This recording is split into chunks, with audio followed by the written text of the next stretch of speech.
Hello and welcome to this week's episode of the Endless Stream podcast. I'm Aidan, and this week I am joined by Croí and Kevin. We are three illustrators, filmmakers, all-round shit talkers that are going to take some of the endless stream of content brought to you by Amazon Prime, Netflix, Spotify, comic books, television, movies, music, whatever is out there. We're going to listen to a chunk of it and we're going to talk about it. These conversations are very spoiler heavy, so if you haven't watched Sweeth Tooth and Modok, maybe go and have a look at those and come back and join the conversation.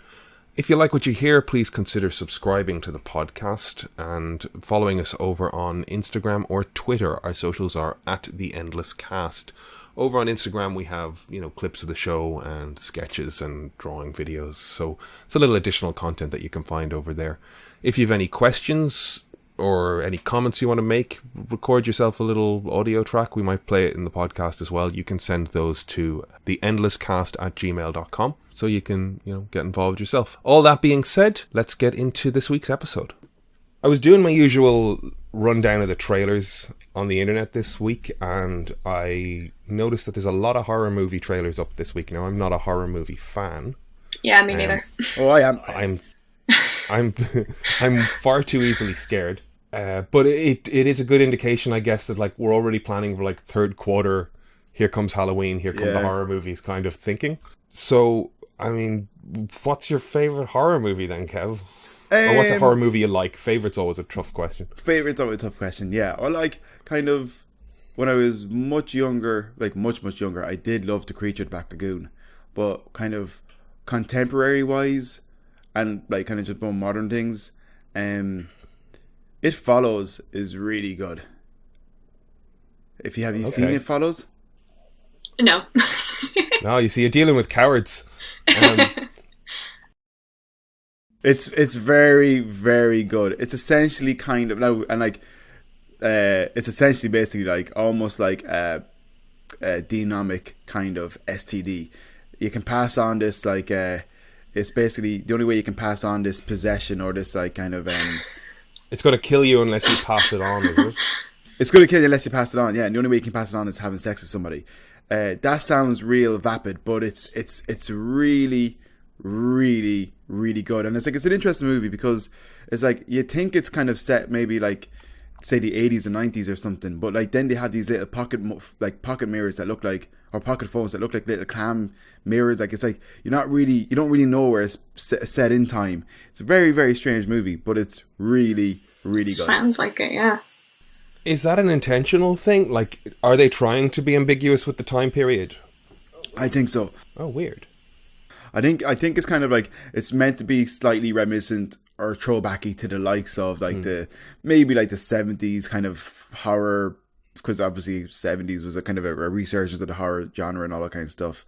But 70s and 80s and that kind of slasher teen horror movie is kind of it's almost like a throwback, a homage to that in some ways, trope wise and aesthetically. But then it's it's such its own movie, and it's kind of elements of more modern times and stuff. It's very, very odd, but it's very, very good. Watch it. If you haven't watched it, watch it. See, I'm not going to. Perhaps. Yeah, we want to seem open to things, but I don't like these. If I had to watch Speed Racer, screw you guys. That's fair. Did you watch Speed Racer, Croí? Nope. A Quiet Place 2, right? Is that A Quiet Place 2? Is that new, or am I behind? Who knows? No one knows that movie.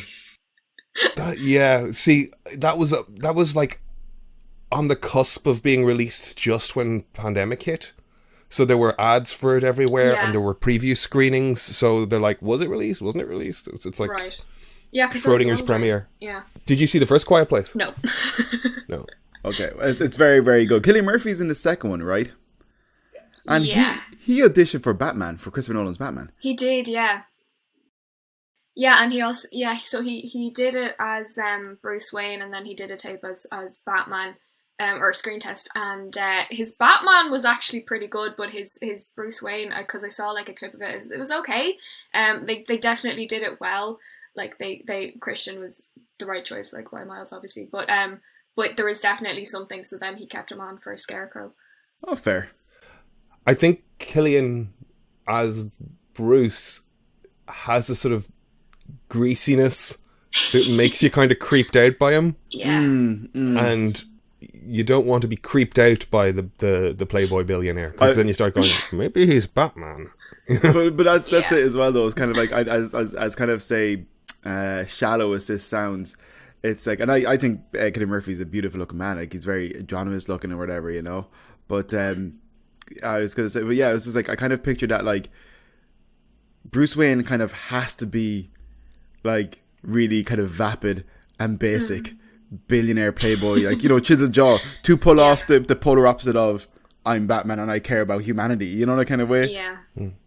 But like there's like your chiseled jaw, like when I think of that sort of like vapid billionaire type of thing, I think more like late 1800s, sitting on a fainting couch, John Hannah in the Mummy movies. Okay, you remember the brother? What's his name in the Mummy movies? Rachel Weisz's sister or brother, Jonathan. Yeah, you know, he is like, if somebody played Bruce Wayne like that, I'd be like, that's a goofy playboy billionaire type, you know. Yeah. More interested in finding the next gin and tonic, you know. Yeah, brilliant. Could work.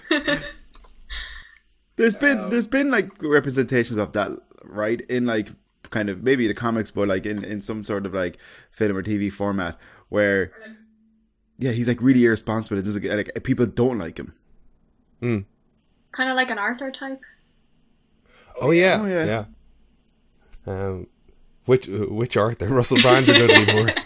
Anyone.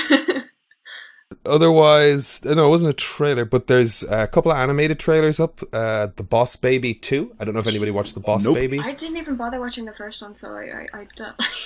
It's oddly funny. I did watch oddly funny. And it does things where you're like, there's the gif that goes around forever where they're like changing his diaper and they do it to a rhythm and he like talcum powders the baby's arse and bop, bop, and then there's like a punctuation as the baby farts and shoots talcum powder at his arse. Wow. It's such a weird moment in an animated film, you know? Or, you know, it's just weird. There's a weird moment where the baby's telling him to suck on his pacifier. And he's just going, suck it. It'll show you things. Suck it. You want to do it. Like, it's just this weird, like, what a fucking weird... Like, am I a creep for putting this weirdness on it, or are they creeps for putting this in there? Because it's on them, right? Alec Baldwin telling you to suck it is... Yeah, because like, it's like a tree falls in the wood, doesn't make a noise. It's like, yeah, it does, you know? Just because you didn't watch this creepy movie doesn't make the movie any less creepy, you know? Exactly. Yeah. So Boss Baby 2, creepy and it got a TV series. It had a TV series. Didn't, like, Boss Baby win an Oscar over, like, who was in the category? Was it Spider-Verse that it won over? Like, was Spider-Verse that year? I think. Oh God, I hope not. What category? Or Best something. animated? I don't. Yeah, it won an Oscar. I think it was Boss Baby, because I think my friend and I were talking about it, and he was like, "I'll never forgive them for that." Now it could be getting mixed up, but I think it was something like that. But they won anyways for something. Boss Baby was nominated for an Oscar, and the internet can barely handle it. Oh. It was beaten by Coco. Okay. Oh, okay, good. Sorry.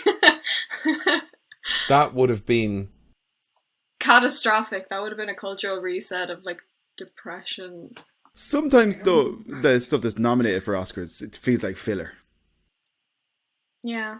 It can, like, sometimes if it was just like an animated movie that was out with not like spectacular animation or anything, it's just like nominated because like we need to fill the category with something that people can recognize, I think. Yeah. Has a superhero movie won an Oscar? I'm sure they have for their score or something. I think The Dark Knight or something. Heath Ledger got a posthumous. Heath Ledger won Best Support. Was it Supporting Actor, I think? Oh, okay. So, yeah. Or was it Actor? It was probably Best Actor. I think it was Best Supporting. Was that post-mortem? Yeah. Yeah. Was that which? He used that. I think he was like the second person to ever get a question. I don't know. I could be. I was wrong about the other thing, so. Look, we're not worried about fact checking. We're not worried about that. It just keeps flowing on. What else? Paw Patrol's getting a movie. I've never watched an episode of Paw Patrol. Why? No. But that's a cute puppy. No. There's a documentary coming out about Anthony Bourdain called Roadrunner, from the guy that did 20 Feet from Stardom, which will be worth watching. I don't know if you guys are familiar with Anthony Bourdain. I know Anthony Bourdain, He's one of these travel writers, food critics. He was a chef that wrote, I think it's Kitchen Confidential. He just, like, I think he was like I'm going to get a lot of Anthony Bourdain stuff wrong because I just have a general sense of him from the culture. But he wrote about the, like, Manhattan chef lifestyle of, like, you know, there's a lot of drinking, a lot of drugs, a lot of whatever in it. And that became a travel writing thing. And he has some of the best travel shows of, I guess, the last 30 years. You can find a chunk of them on Netflix. I think they're still up there, especially after he took his own life there about 5 years ago. It was a very odd, not very odd. It was just people kept holding up the fact that, like, the guy did whatever he wanted to do wherever he did. He traveled the world. He ate whatever he wanted. He, you know, if that guy can't be happy, what chance do any of us have? Kind of was a vibe off the back of it. But, like, Roadrunner's the name of the film. It'll probably be good. There's one episode in particular I watched where he's supposed to be going, like, diving with a local to get fresh fish for the meal they're going to make that night, and it's in Greece, I think. And the guy who's taking him out diving, it's like there's no fish for 3 hours, and then these sort of frozen fish start showing up in front of him, and the diver keeps going, "Hey, look, I caught another one," and he just lets the narrative go. This guy was lying. It was full of shit. He was fucking around. I just sank into a depression. I went back to my room and I drank 3 bottles of wine. This was the worst day on set. Bullshit waste of time. And it's like, that just made the cut of the show. Whoa! No way. Amazing. Yeah. So, like... That's fishy. Roadrunner will be worth checking out. That director's good as well. I guess the animated stuff lets us touch on... Croí said you were watching The Mitchells versus the Machines. I haven't watched that. Kev, oh my god, watch it. I've watched half of it and I was really, really enjoying it, and I think I just fell asleep because I'm old. Revisit it. I would say definitely revisit it. It's so good. You guys, it's really like a gem. Like, when I saw the trailer and I was like, oh, this seems pretty cool. And then we actually watched it, me and my family, and it was brilliant. It exceeded expectations so much. So, like, because I didn't have expectations at all going into it. It was just, you know, family movie. Let's just watch it for the crack. One of the best animated movies that I've seen.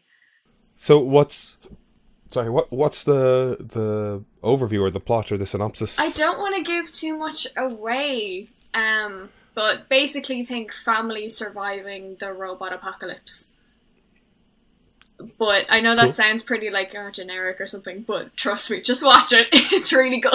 It was originally meant to be called Connected or something, wasn't it? It was originally Connected. That's like when I saw the trailer first, that's what it was. But then I don't know, they changed it. They changed the name. Yeah.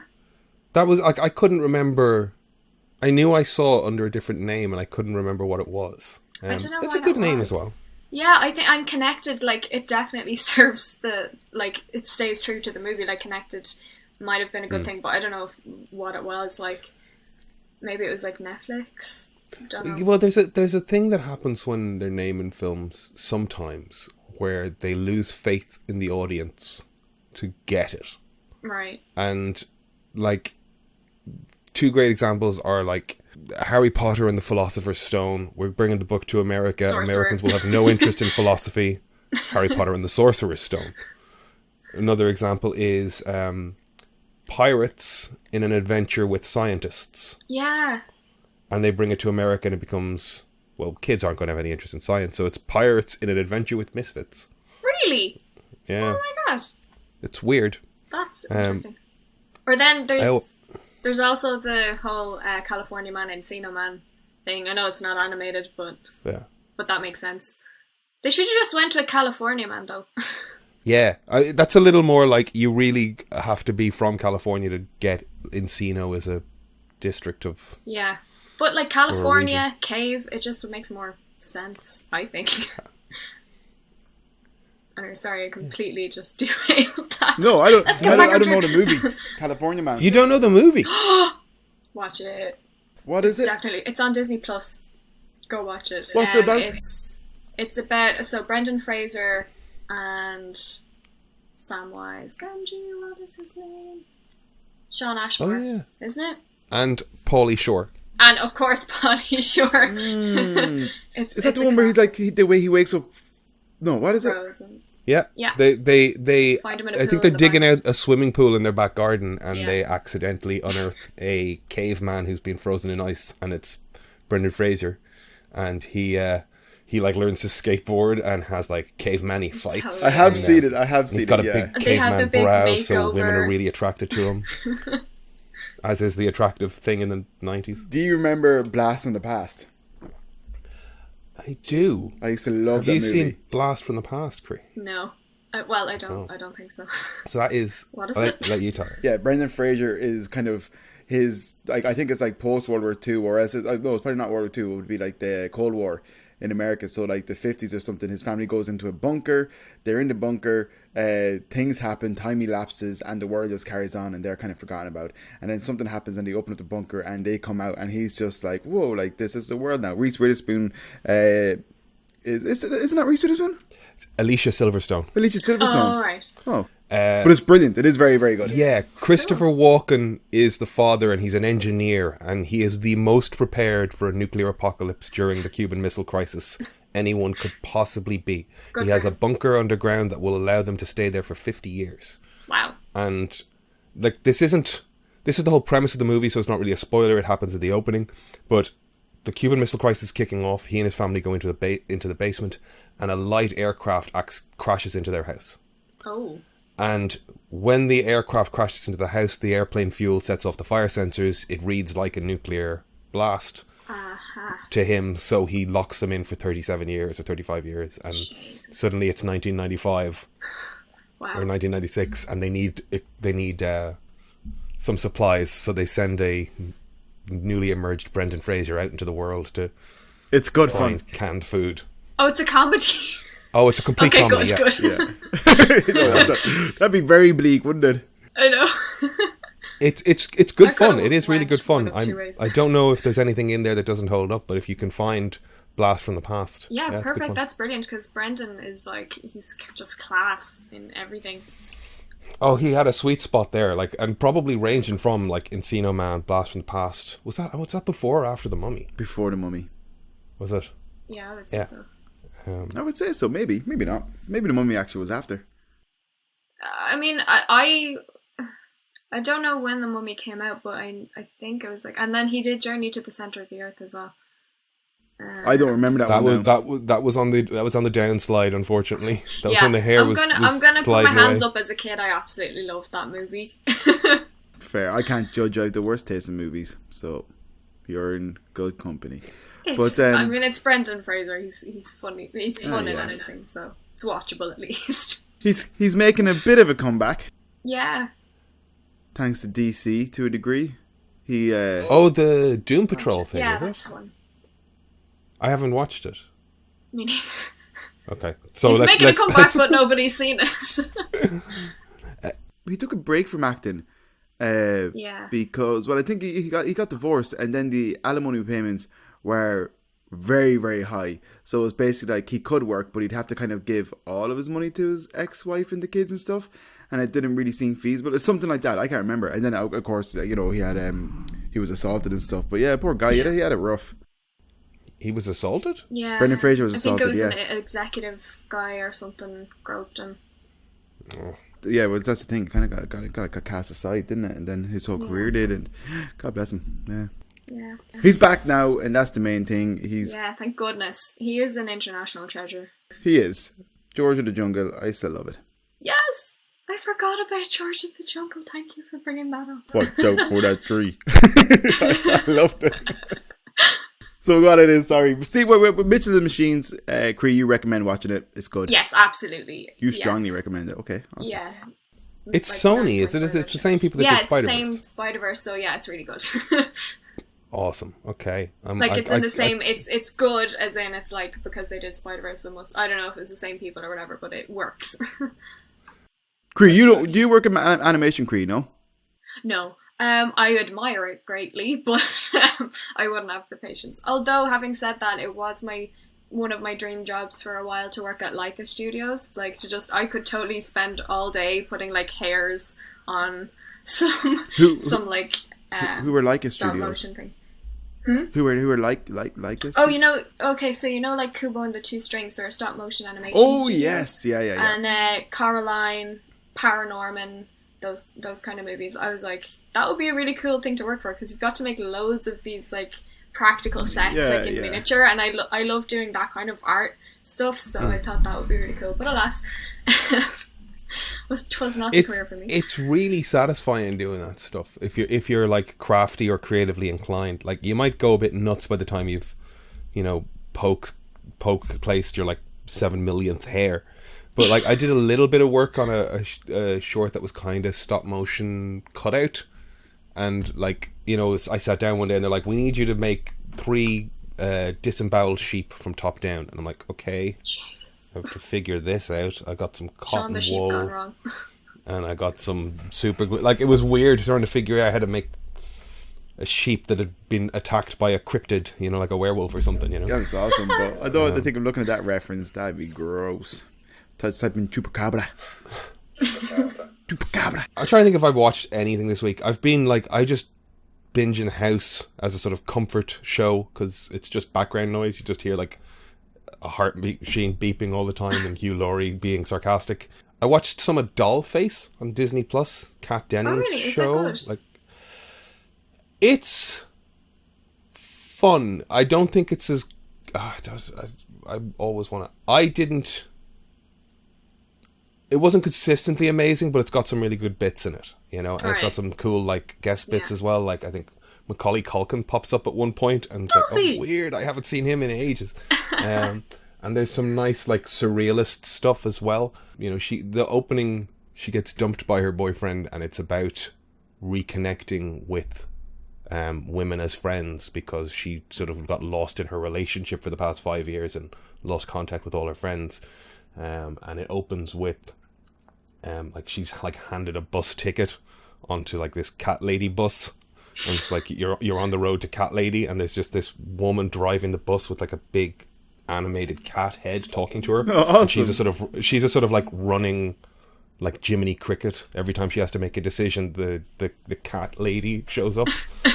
So there's some really fun like surrealist moments in there. That's pretty cool. And it's very LA culture, like there's definitely scenes where, they're, meeting and hiking in Runyon Canyon, and it's weird that I know. It's like the equivalent of saying I'm going for a walk in Killiney Hill. It's like, how do I know what their local walking spot is? Except it was in episodes, it was in New Girl. I know exactly what you're talking about. My God. Yep. Yeah. And I don't, because my geographical knowledge is very low. It's fine. It's just, you will notice like a lot of shows set in LA when there's like people going for exercise or a hike or something. It's a very sort of like dusty roads with green trees. Sets, kind of. Yeah, like even if they're not walking in Runyon Canyon, it's one of the equivalent walks in the area, that was, I don't know, it's a fun show. I'm enjoying it, I guess. Is that new? Matthew Gray Goobler shows up from Criminal Minds. He was an Abercrombie and Fitch model. Oh yes, yeah. He was one of, you got it from that? he was one of the interns on The Life Aquatic with Steve Zissou. He's the attractive introverted guy in Criminal Minds. Yes. Yeah, I can't think of his name in Criminal Minds. He's the one that, like, they stick him in a room with lots of shit written on a wall and then do slow-mo circles around while he figures stuff out with his impressive brain. Yes. Interesting fact about Criminal Minds. If you watch it, every episode features someone named Kevin. No way. No, it's like not. Different people called Kevin? Or? Yeah, it's not true, but it's I've definitely noticed it. It's prevalent enough that there's somebody who just likes the name Kevin. And I was literally with a friend. And I said, pick any episode, and we'll play it. And I bet you there's gonna be someone called Kevin. And there was someone called Kevin in it. Like in the crew, or like No, the credits? like it could be like the killer's ex-boyfriend. There's always a character. There is more often than not a character called Kevin. Yeah, we need to talk about Kevin. Yeah. Yes. Yeah, I watched that movie. Not as good as the book. Has anybody else then been? Have you, like, we've got through the trailers end of things.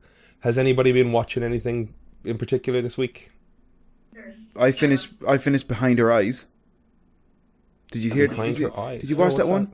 So it's a limited series on Netflix, 6 episodes. Bono's daughter is one of the lead actors in it. To be honest, I absolutely fucking hated it until maybe 3 or 4 episodes in, and then it starts like kind of, coming together. Yeah, and and I would say last 2 episodes really, really, really good, and the way it ended was shocking. Like, I would say, like, I loved it and I'd recommend it, but maybe I wasn't in the right headspace. Maybe I was a little bit like, kind of like, oh, I don't want to. That sounds like the reverse of the Game of Thrones horse meme, where like the start of the Yes, series is like yes. really well drawn. Yeah, brilliant. You're dead right. Yeah. Very, very good. But yeah. You really did. You hated it. Then it was kind of all right. Then it ended strongly. I loved it. I'd recommend it. This is the... What's it about? Basically, a young woman, a single mother, goes out for drinks with friends. Her friend stands her up and she kind of gets fed up and she goes to leave. When she leaves, she bumps into this man. They kind of have a wee exchange. They end up having drinks together and chatting away. As they're leaving the bar or their club, they kiss and he's like, oh, sorry, I can't do this. And kind of like runs off, and she's all kind of, well, that was odd, whatever. But she goes home, she goes to work the next day, and when she goes to work the next day, she works in a GP. She is the secretary of the GP, and when she goes in there, it turns out the new doctor is the man she had kissed last night, who is gasp, who is happily married to Bono's daughter. Dun dun dun. Oh my lord. Then she bumps into Bono's daughter at some stage, and they become friends. So, oh Jesus, yeah, it's really, really weird. And honestly, I think although I did like it a lot, it possibly could have been like either edited differently or just shorter. I don't know, but it's like I found it. Emer loved it. My girlfriend loved it, but and my friends of mine absolutely loved it. But I just found it a bit of a struggle. But then the payoff was worth it, basically. The payoff is worth it. That kind of is. That's how I view Shallow Grave. I don't know why that popped into my head, but it's like it was quite weird. But then the payoff at the like that ending is like probably my favorite ending of any movie ever. Have you guys seen Shallow Grave? It's Danny Boyle. It was before he did Trainspotting. I want to say is Ewan McGregor in that as well? He's in that as well, yeah, with long hair. Yeah, and Christopher Eccleston is in it too. That's not the one with the. I don't want to say this, and you can take this out of the thing. Is that the one where the diamonds or the gold or something was between the floorboards, or? Yes, the money was in between, and it was Ewan all along. So it's like the villain switched from like him to her, and then it was Ewan had the last laugh, and it was hilarious. It's very, very good. It's a famous movie, isn't it? It's a famous movie, right? It's fairly famous, I would say. Yeah. I really like Danny Boyle. Sometimes. Sometimes. Do you not like Danny Boyle? I don't know. Sometimes, like I watched that movie, that space movie that he did. I can't remember the name of it. Sunshine. Yeah, Sunshine, and I liked it until the end. And I was it kind does of like, go odd in the end. I was like, I don't know. That didn't really gel for me. I don't know. And like the beach was interesting, but I don't know if I loved it. Having said that, when he's good, he's amazing, and Trainspotting is like one of my favourite films. I have a theory about Danny Boyle, and it's just going to play out over time. And I require more data and more analysis before I can make this statement entirely confidently. But Danny Boyle directed the opening ceremonies for the 2012 Olympics in London. He was the sort of creative director on that. Did not know that. And one of the things they did there was they introduced this sort of pixel notion where everybody standing in the crowds had this little screen that they could hold up and had a little light on it. Now, I don't know if it was sort of 2012, probably iPhones, cell phones are coming in at that point, like 2010. Yeah. But it's basically a coloured screen. Okay. A little 6-inch colour, whatever, like people could hold up or that was placed. So they could trigger, it's basically a pixel. They could run images around the whole stadium. That's so cool. And I think ever since he did the 2012 Olympics, there's a lot more consideration of light in his movies. Right, yeah. So if you think about the Steve Jobs movie, He did. You know, there's so much flashing lights on stage and lens flare, and like I think he's playing with light a hell of a lot more as an element in his images. But it's gonna, you know, maybe he gets bored of that and moves on, and it doesn't. Maybe it's never been a consideration. It's just something I've connected as a dot. Yeah, that could be. That does make sense. I think as well as his budget grows, he's got more, like, you know, leeway to actually have good lighting or different lighting and experiment, I suppose. Did he direct... He directed Yesterday, didn't he? The Beatles movie that's on Netflix. I think that sounds familiar, yeah. I did not like that movie. It's not great, unfortunately. It's not great. It's a... I don't know if you saw it. A guy falls off his bicycle and wakes up in a world where he's the only person that remembers the Beatles. So he starts writing as many of the songs down as he can. To be honest, I'm on board with the concept, but if it wasn't executed very well, like, I haven't seen it, so...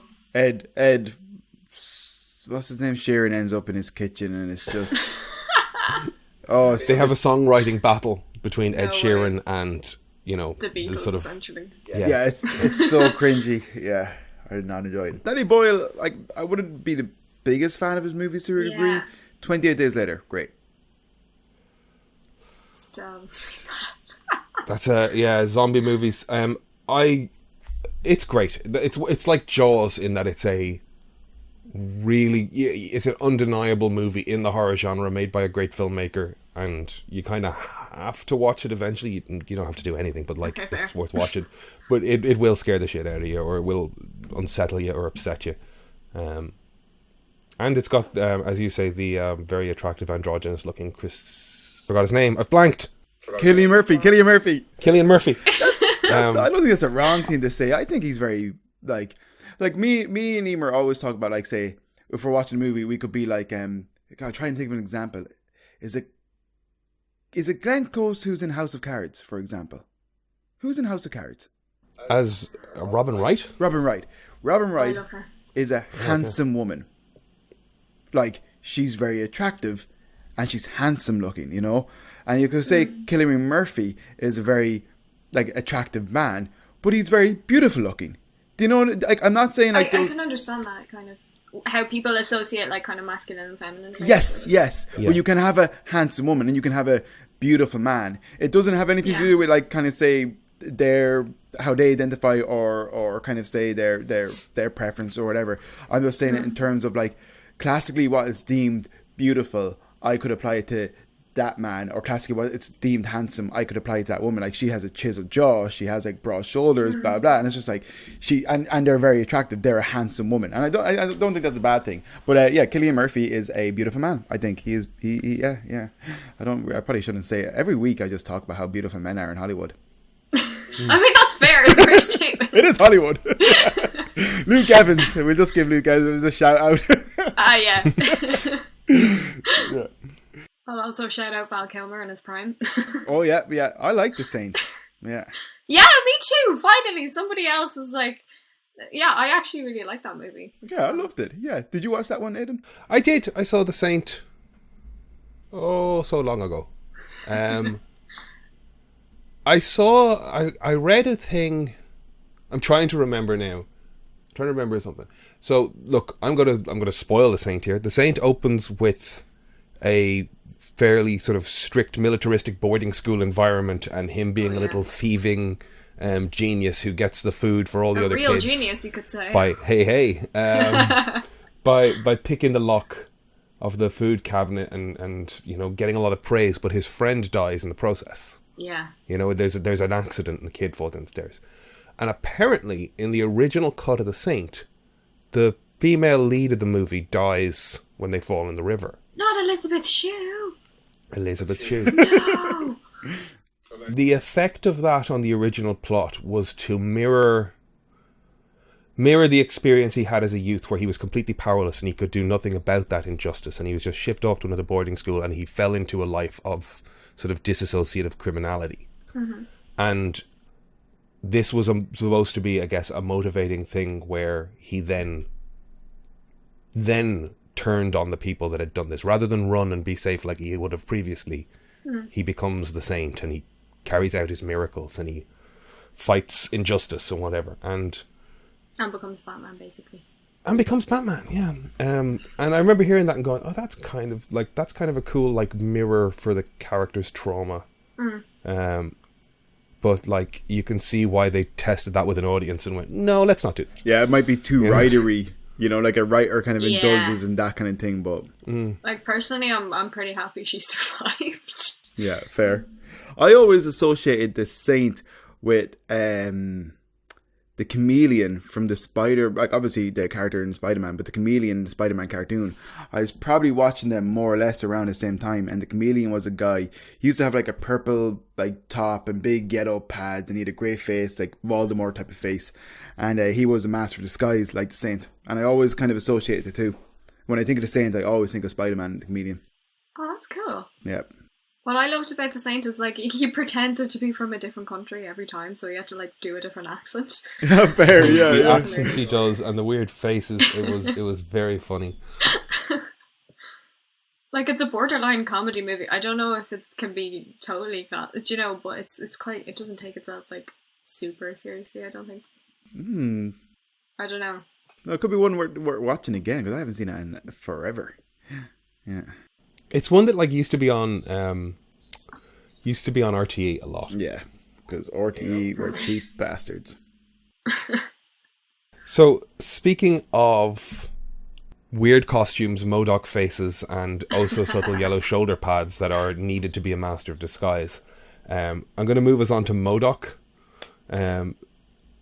based on basically ludicrous character designs. Looking at you, Melissa. I watched the first 3 episodes of Modok. I don't know if you guys got through 3 of them. Yes. Okay. Oh, you say that like it's a bad thing. Well, there's a moment in there where they like cut to a TV presenter, and he's like, I think his name is Master Pandemonium, and I looked at him and I went, "This is," and like I've got demons for hands, and he hits them off a table. And I looked at it and went, "That's so fucking weird. How did they come up with that?" And I went, "That's just weird enough to be a real thing in a comic." And I went and I looked it up, and it is. Yeah. Really? There's a villain called Master Pandemonium, and he absorbs the demon spirits of Wanda's children from WandaVision. So he's Mephisto. And they become his demon hands. Wow. The 2 kids are his demon. Wow. So just cut to Wanda coming in like, "Tommy, Billy!" So Oh I my think God. that's how... I don't know if you can see that. Wow. That is like very... I'm just And thinking that's of like Hacker and Dodge. So that's how this ties into WandaVision. Oh my God, it connects to the greater MCU. Dun, dun, Yeah. dun. Wow. That's where the kids are now. Yeah, imagine. Oh God. They could be. Cree's onto something. We might get a Multiverse. live-action Modok with... Oh God, that would be Oswalt. so disturbing though, seriously. Yeah. Like, don't know if the if I'd rather Robot see Chicken that. vibe works for it, I think. Yeah. The Yeah. animation. He's a bit too gross to try and do a live action version of him, He's such a weird thing, isn't he? It's like Yeah. He was always weird Is though. it Yeah. mental during my organism designed only for killing. Yeah. It's... I think it's a pretty cool concept that they're doing it as a show. Like, you could only ever do it as a comedy, really, though, because it's just so ludicrous and bad. Like him himself. I love that he has to balance family and work life as well. They took a as real his, good like, approach. evil Yeah. genius. It's hilarious. So you guys enjoying Modok, yeah? I like it. Like, I'm not absolutely enamored with it. Like, it's not... Like, I wouldn't put it as one of my favourite shows, but I do enjoy watching it. I like the vibe of it. Like, I don't know if I necessarily, like, laugh out loud at it, but it does have that comedic vibe that I like. I'll vibe with it. Like... Yeah. Yeah, I think I agree with Cree for sure. It's like I think I really enjoy it when I'm watching it, but when I walk away from it, it's like it's fine, it's good. And like maybe there was a hearty chuckle kind of here and there. But look, it's fun. It's a lot of fun, and they probably had fun doing the show, Would you have watched it if I hadn't said let's talk about it on the podcast? Well, I had started watching the first episode and I got like halfway through and I was like, okay, that was a thing. I don't know if I would have continued watching it, and that just could could just be my attention span being absolutely like tiny. So you'd be hard pushed to get me to watch any show, if I'm not hooked immediately. But yeah, it's growing on me. I mean, I don't know if I would continue. Like, if it was all up there, I'd probably watch all of it. But the fact that I have to, like, remember, like, I don't know if I would remember to watch, because it comes out every week. That's a great point. Yeah, like if it was bingeable, I'd have got to the point already and be kind of hooked more. But because like the first episode is. So Modok runs AIM, which is Advanced Idea Mechanics, which is a sort of comic thing. Yeah. I'm glad they have that in, like, the suits and stuff. It's nice to see AIM represented. It's exactly, yeah. Is AIM mentioned at any point in the MCU? I don't know if they've been brought into it at all. Like, I can't recall. Yeah, no, I don't know. So the first episode, he's bankrupted the place fighting Iron Man, who is voiced by Jim Cummins, who is Winnie the Pooh. What? Yeah, that's funny, isn't it? Wouldn't it have been hilarious had he done the Winnie the Pooh voice, though? Like, that would have, like, elevated the comedy so much. So he bankrupted the place, and it gets bought out by Grumble. Yeah. Which is a sort of, I guess... run by Beck Bennett of SNL. Google. Is that Beck Bennett? Yeah, it is. I recognised his voice. I was like, oh my god, is that Beck? Because he actually voiced a character in The Mitchells vs. the Machines. He was one of the robots. And I was like, I bet you that's Beck Bennett. And it was, indeed. So he's a funny one. Nice spot. He's a funny one who's, like, been on SNL for, like, a long time now. Yes. And he's always been, like, such a sort of generic-looking white dude that I never remembered his name for so long. And it's still only because forget I'm it. like, well, I kind of watch SNL a lot, so, like, that's the only reason I'd remember. But I totally get what you're saying. Yeah, he's kind of he wouldn't necessarily take the spotlight a lot. Yeah, and I don't know. I don't think that he's not deserving of it. I guess he just hasn't had the, like, breakthrough character or something to, like. Yeah, I mean, he was Putin there, and his Putin's great. Yeah, that was pretty funny. He definitely elevates the sketches that he's in, and I think his voice definitely totally works for the Grumble CEO guy. Yeah. The way he's like, oh yeah, I'm like a millennial guy, and I'm like the leader of this. It's like so annoying, but so fitting. Yeah. And then the second episode, he's lost the company. He's now an employee of Grumble. AIM is a subsidiary of Grumble. His wife leaves him by the end of the second episode, and he tries to win her back by going back in time to a concert. And I did love that joke. Who's Hooba's tank? And he's like, they're like the Beatles of the noughties. And he's like, who are the Beatles? They're like the Hooba's tank of the 60s. That was hilarious. Yeah. Oh, very funny. I definitely had the, like, moment where I was like, oh, they're travelling so far into the distant past of 2004. I know, yeah. Which I learned yesterday is about a year after you were born, Croí. Come on. No. Come on. I was way older than that. I was 3. Yeah, wow. 2004. I was 28? Damn. No, I'm not. No, you weren't 28. You were 28. Sorry, I just heard what? I was like, wow. 2004. You 50? I was like 16, I think. 16, maybe, yeah. The third episode, and this is, I guess it leans into, like, what you were saying, that, like, if it was there as a binge, I'd be more interested in watching it, because the third episode is this, like, company retreat where he bonds with the daughter, and we get this first glimpse of, like, there's an alien agenda or something to get at Modok's technology. So, like, okay, there's an arc or there's something happening. You know what I mean? There's. I'll just add though, Melissa is played by Melissa Fumero of Brooklyn Nine-Nine, Amy Santiago. Just want to put that out there. Yeah. Oh, awesome. She's very, very cool. Yeah, she is awesome. Yeah. Yeah, the voice cast in it is good though. Like, kind of the few. And Patton Oswalt, isn't he? Modok. Modok. I think he fits it so well. Yeah, it's a great. ensemble. It's a great choice, yeah, and it's a great cast. And is it Ben Schwartz as the son? Yeah, and he's the worst. But yeah. Yeah. I tell you, I could do without him. I don't know why. I'm just I don't enjoy the sons. But does Ben Schwartz ever bring anything good to the table? I mean, John Ralphio in Parks and Rec is. See, I've hilarious. not watched it. I've not watched it. Oh. Oh, Jesus! Well, Well, that's the recommendation of the week: is go and watch Parks and Rec, Kev. it's really good. But I'm only on season 2 and I completely left it and forgot about it. I'll need to go back to it. Thank you for reminding me. I probably got this. I think when I watched it, is it Andy had hurt his leg and was like living in a dump or something? I can't remember. Yeah. So okay, well, this is going to tangent us, but like season 1 of Parks and Rec is a slog. It's just not quite there. It's hard to get through, I think. Yeah. Having said that, though, I think Leslie, is brilliant, and Amy Poehler is fantastic. And totally, like, the show, like, she carries everything, I think. Yeah, 100%. But like what I'm going on to say is season 2, when they really like work out what they're doing, it becomes great from then on.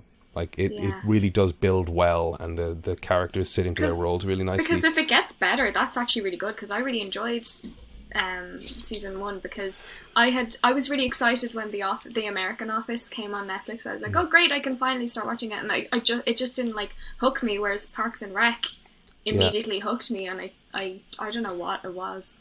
I think there's a thing with the concept of like nice core comedy. Where and I'm going to forget his name, but like one of the producers on The Office is one of the producers on Parks and Rec, and then Brooklyn Nine-Nine, and then The Good Place as well. And brilliant! Sure. If you watch that arc of those shows, like the first season of The Office really has that sort of bitter, acerbic, like British carryover, where Michael Scott is really, really hard to like, and you need to get to the point where you start to like him, and then all these characters start to like each other to continue on with it. And the first season of Parks and Rec has that carryover as well, where it's just like Andy's a dick in season 1 who is taking advantage of his girlfriend and treating her like shit. Absolutely. Rashida Jones is character who I'm forgetting, Anne. She's very, very wary of Leslie, because Leslie's this overpowering positive energy thing. But by the time you get into season 2, they were like, no, we're just going to do like a nice show where people like each other. Yeah. Even if they're like don't like each other, it's funny, but there is a heart to it. Yeah. And Anne is like, because it went from season 1 to season 2, and suddenly Anne is completely convinced that Leslie is her best friend, and it's a weird switch to like make for that character. It's the biggest change she has, where you're like, do I believe this, or is there an agenda going on here now? She just wants the pit filled. I was overthinking it. It's just they decided to double down on everyone being nice. So 2, 3, 4, 5 of Parks and Rec. Go and watch those and enjoy. Okay. Perfect, thank you. But Modok, I guess we have to wait and see. Yeah. What will we actually see though?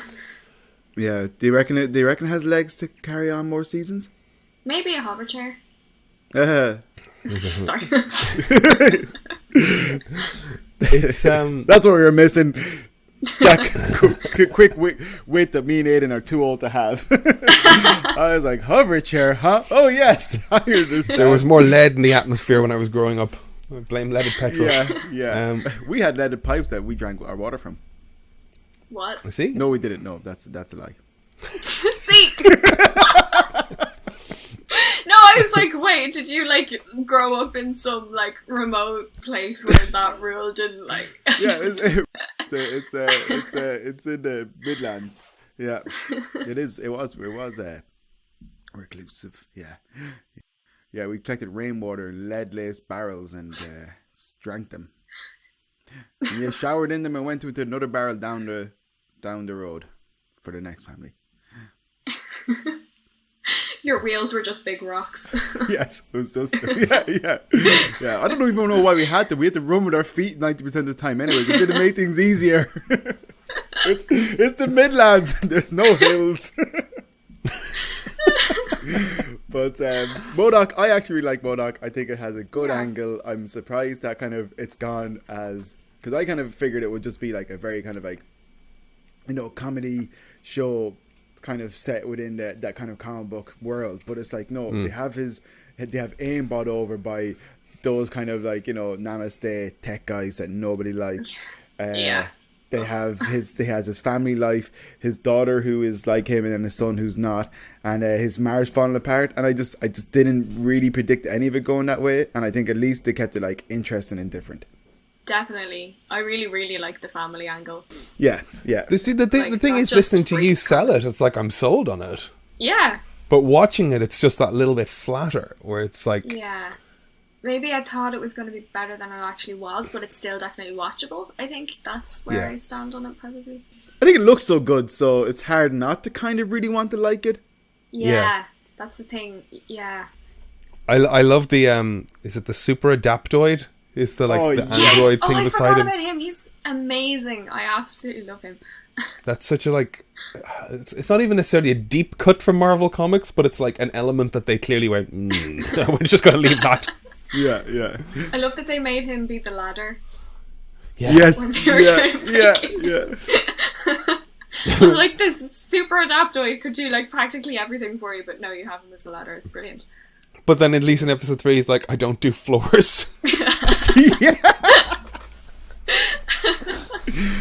the thing is, we're laughing about it. The show kind of, I think it's one of those things that we're just, I think it's one of those things that will grow on us, but like you can look back and be like, it's pretty funny, the things worth pointing out are worth pointing out. The one guy loses his arm, he's still, his arm is gone, and it's just hilarious. Or like when the super adapter is like, yeah, it's brilliant. He's a great character. They're awful. They refer to him like, the milk, this smoothie maker is broken again. I know. Oh, it's so awful, Yeah, he's a brilliant character. It's funny. It's I guess it's a wait and see. Like I remember when the first season of Futurama came out, it was such a slow turnaround time of production for Futurama that they made 10 episodes and they played those 10 episodes over and over and over again. No. I just did not care for Futurama until there was 3 seasons of it, and suddenly you've got this breadth of content that you can bounce around. And fair. Like if I had to see the moon base episode of Futurama from season 1 one more fucking time, I really didn't like it. By the time I'd seen it 7 times, but it speaks to my mindset that I watched it 7 times. Is that the one with the weird, their weird rancher and his robot daughters? Yeah. Stay away from my robot daughters. Have you seen that, Croí? No, don't worry about it. I've seen. I know it's on Disney Plus now, and I watched the first episode, and I've it's been in my periphery, and I probably would like it, but I just need the motivation to actually keep watching it. There's so much stuff to watch, if you do get into Futurama, it's a fun show, and it has a lot of I enjoyed the first episode. I just forgot to keep going. Yeah, I remember at one stage absolutely loving it, and I fell out of favor with it. I can't remember why. Did it get a little bit too sentimentally with like Fry and Leela, and there was different things, and it was a little bit like too. It was like the show, like if it had took a sentimental kind of more like it's a wacky cartoon dramedy or whatever, that would have been fine. But it just kept on flip flopping, and I just didn't know what it was. I think I can explain that. It finished. Whether it got cancelled or whether it just was like we're done after 4 seasons, and it ended on this like really sentimental Fry and Leela, is there hope for them as a couple kind of moment, and then it got renewed. And they did like 3 standalone kind of feature length things, and then it got renewed as a series, and it's like they kept trying to hit high emotional notes because they weren't sure whether it was coming back or not at each stage. So it became kind of like unsure of its own tone or what tone it was trying to hit, Whereas, the original couple of seasons had this complete arc of wacky. Yeah. Not even that they were necessarily planned out, but the way it worked out, they embraced the wackiness and said, we're finishing, let's give it a really nice and happy end to it. Yeah. And they did. So I guess the verdict on Modok is, we're 50-50 on it, like wait and see, watch some more of it. It's the verdict. watchable. Yeah. Brilliant. God. She's too good. Fire her. Strikes again. They're Murdoch. I love it. Oh, brilliant. Oh, that's a great thing. That we should have the Murdoch section where we give our Murdoch and Modok. Anyways, carry on. That was brilliant. Thank you. Yeah, I like it. I think that is where I stand, and simple, but that's it, I think, for me. Yeah, fair. Agreed. Yeah, I'll watch it as long as they're making it, I reckon. Well, that's a perfect segue to Jupiter's Legacy. They cancelled Jupiter's Legacy. Yeah, I saw that. I still haven't seen it. Like, I remember you guys were talking about the podcast and on here about like the first episode and how the sun was like shining through his fake beard, and because he was backlit. So I went to the first episode, watched it until then, and turned it off. And that's my fair. The extent of my experience. Fair. But you see what we were talking about, though, right? Yeah. The minute you're like, oh. I mean, to me, like, just from the promotional images and stuff, like, I know things have to be, like, comic book accurate. I don't know what the comics were like or anything, but the costumes to me are a bit, like, I don't know, I prefer kind of slightly understated hero costumes, like real world stuff. I just prefer, Winter Soldier, Captain America, like, more tactical, kind of practical, yeah. Whereas the stuff there is kind of like, magazine worthy stuff, and I'm like, that probably sounds really like bitchy or something. But no, not at all. I think I agree with you 100%. I think you're right. And then when you look at the book, say the comic and things, yeah, that stuff kind of works because they're going for, say, a particular look, like as in the golden era stuff in the book is really nice, and I love the costume design. I'm not as enamored by the more contemporary stuff in the book because it's like superheroes look like that all the time anyways nowadays, but I do think you're right. Like the practical or the tactical, more practical look is better, and the movie kind of loses that a bit, or the TV show kind of, I wasn't mad at the costumes how they did them. That's a good point, I guess. Is I think Croí's trying to say bring back all the satchels and patches and all the stuff that they had in the 90s, bring them all back. More mid-90s excessive utilitarianism. Yes, more patches, more bags. The Boys definitely goes full superhero, right? I still haven't seen that either. That's okay. Where is that available? Again, that's Amazon. Yeah, see, I don't have that. That's why. I have an excuse. I have a decent excuse this time.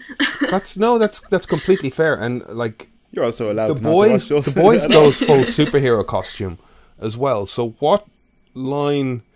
I'm not looking for an answer, I'm just raising a question, is like, what's going on between these two shows that it doesn't work in Jupiter's Legacy, but it does work in The Boys? Jupiter's Legacy, I think, goes a little bit too far in terms of the the colour tones, the hair, the makeup. It's too... It's been extravagant. Yeah. It's too theatrical, it's too extravagant. Because I can find that hard to take seriously. To actually get invested in the story. I'm just too busy being like, you're going around your pajamas on, kind of. Yeah, fair. Yeah. And it's funny because we can watch stuff like Spider-Man and not have issue with it. So it must be production values. There's something about Leslie Bibb's costume in that show, and you'll see it in the production images. Is she the matriarch? Yes. Okay. And she's the one blue bodysuit looks like she's wearing a one-piece swimsuit. Yeah. So it looks kind of like at the same time like overproduced, and at the same time, a Halloween costume. Yeah, cheap. I wasn't feeling it from that. Yeah. Yeah. See, I didn't even mind her as much. I think Jason DeMal, is that his name? Timothy Oliphant. Less attractive Timothy Oliphant, but also attractive in his own way. Go him. I'm sad that these people didn't have, kind of like a good stab of it. I was kind of hoping, they get some of that. I always like the two main characters, Leslie and Jason. It's like Josh. God, I don't even know his name. It's like they're actors I've seen for ages are on TV and stuff, and it's just like go ye and do something cool. Isn't Anakin Skywalker's voice actor from the Clone Wars is on it as well, isn't he? What's his name? I need to look this up now. Matt Lucas is his name. Yes, I think that's him. Matt Lucas? Yeah, the only reason I know that is because I thought Matt Lucas from Little Britain did voice Anakin Skywalker for years. Or I'm just imagining it. Oh my god, that's hilarious. The only Jedi in the village. I'm the only Jedi in the village. That's hilarious. I'm looking it up now. It's Matt Lanter. That's what it was. Yeah. Okay. And in Jupiter's Legacy, he was a person called, drumroll, George. His George. brother, right? Okay.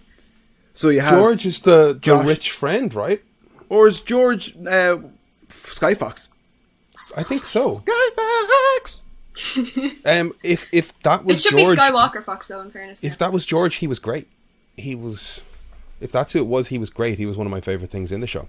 You see, I think there was some beats that were nice, but we won't get into it because Croí haven't watched it, and it's fair enough. It's been you can spoil it if you want. I mean, I'm not Well, really no, too look, pushed to watch it. The season 2 was cancelled, so they're not making a Yeah. season 2. I'm not going to spoil it because of the book is out there, and the book is worth reading. Fair. Okay, thank you. It's a fun 4-issue That's good. comic, or 4-issue graphic novel, what do you want to call it? But yeah. Cool. Actually, I don't have a lot of experience with comics. I really need to get into them more, but my problem is I need to start at the very beginning or not at all. But it's like but what I mean by beginning is like when Marvel started, like issue 1, I want to because if I'm going to consume it, I want to consume all of it chronologically and and in release date. But nah. So the only comics you're that going to I need to come to terms with the fact that that's I know. not happening. It's not. No, I know exactly. God, so like I need kind to of just read stuff. even having Aidan and I would have grown up reading X-Men, for example, right? And we were talking about recently. It's just like because I haven't read an X-Men comic, I don't know in how long, maybe 10 years, But it's just like, where do I start? Even as someone who read it, I don't know where to start, Yeah, So that's my problem exactly. Even I got Marvel. I subscribed to Marvel Unlimited. There's they were doing a sale, so it was like €60 for the year, and it's just all of Marvel's catalog, And you just I went right. Chris Claremont is famously the X-Men run. That he wrote the thing for 20 years. It's the most consistent. It hit the Phoenix stuff. It hit the Shi'ar stuff. Perfect. And I went back to his first issue, and I'm like, this is so different from even the X-Men that I knew.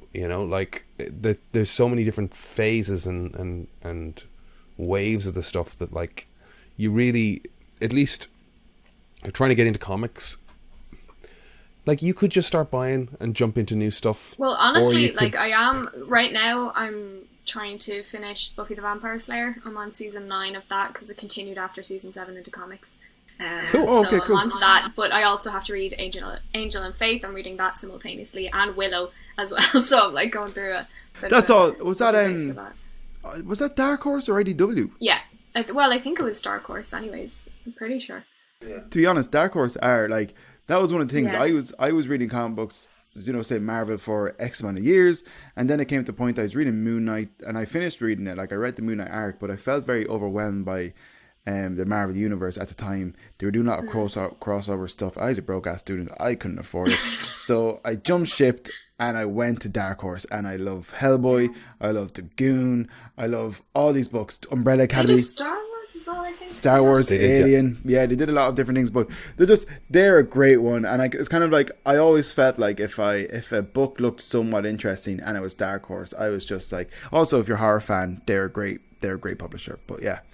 Yeah, it's an interesting one. I saw somebody point out that if you go back to the 70s, Marvel had a wider range of genre available. They weren't a superhero publisher, they were a comic book publisher. But it had Sinbad. So you would watch Dracula and Werewolf by Night, or read Dracula and Werewolf by Night, and get your Conan the Barbarians and your Star Wars comics all under the Marvel banner, and at the moment it does very much feel like you're living in a Spider, X-Man, Iron Man, Avenger world. They don't have much. For sure. I could be wrong, but that's a great shout, Croí, because I never got past the TV series of Buffy the Vampire Slayer.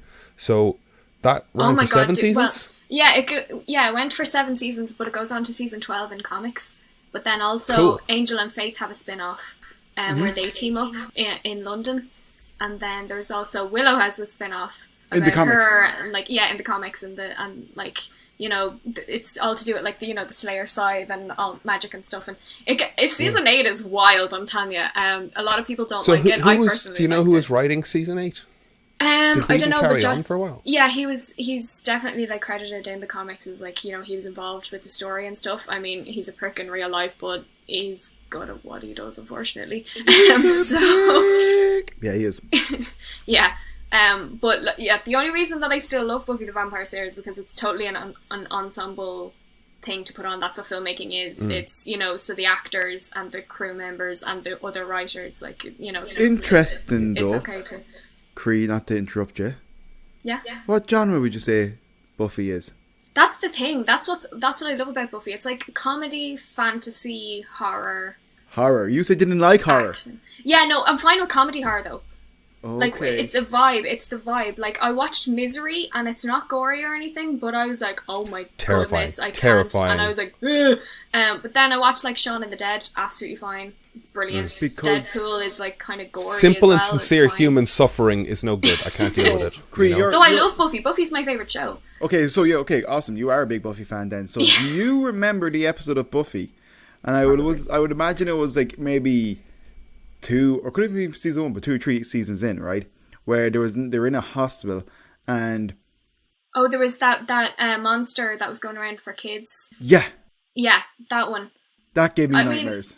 It wasn't very like pleasant, but it's still like I was fine with it, That gave me really bad nightmares at the time when I watched it, and like I would, that's someone who likes horror and watched horror and has not got nightmares from horror. That's one of the creepiest ones, and then also season 4 is scary. The Gentleman, where they stole everybody's voices. That's brilliant. Yeah. Brilliant episode. And then... Sorry, I think a woman called Sarah Ann Murphy, Irish woman, wrote a lot of the episode. Oh, brilliant. Fair play. Yeah, she was my scriptwriting lecturer in college. And I think she definitely wrote Buffy. She 100% wrote Buffy. And I'm pretty sure we asked her what episodes and she said one of them. But that might have to be fact checked. So amazing. Because Hush is like one of the like... pillars of the episodes when they stand out. It's like up there when people mention like Once More with Feeling, which is the musical episode, and then Hush is another one that stands out, or like The Body from season 5. Like, sorry, I could go on about Buffy. I'll probably shouldn't. You go on. What's the Body in season 5? The Body is I know Buffy's been out for a while. It's okay. It's 1995. Yeah. So Buffy is when Joyce. So The Body is when Joyce dies, and they're like in the.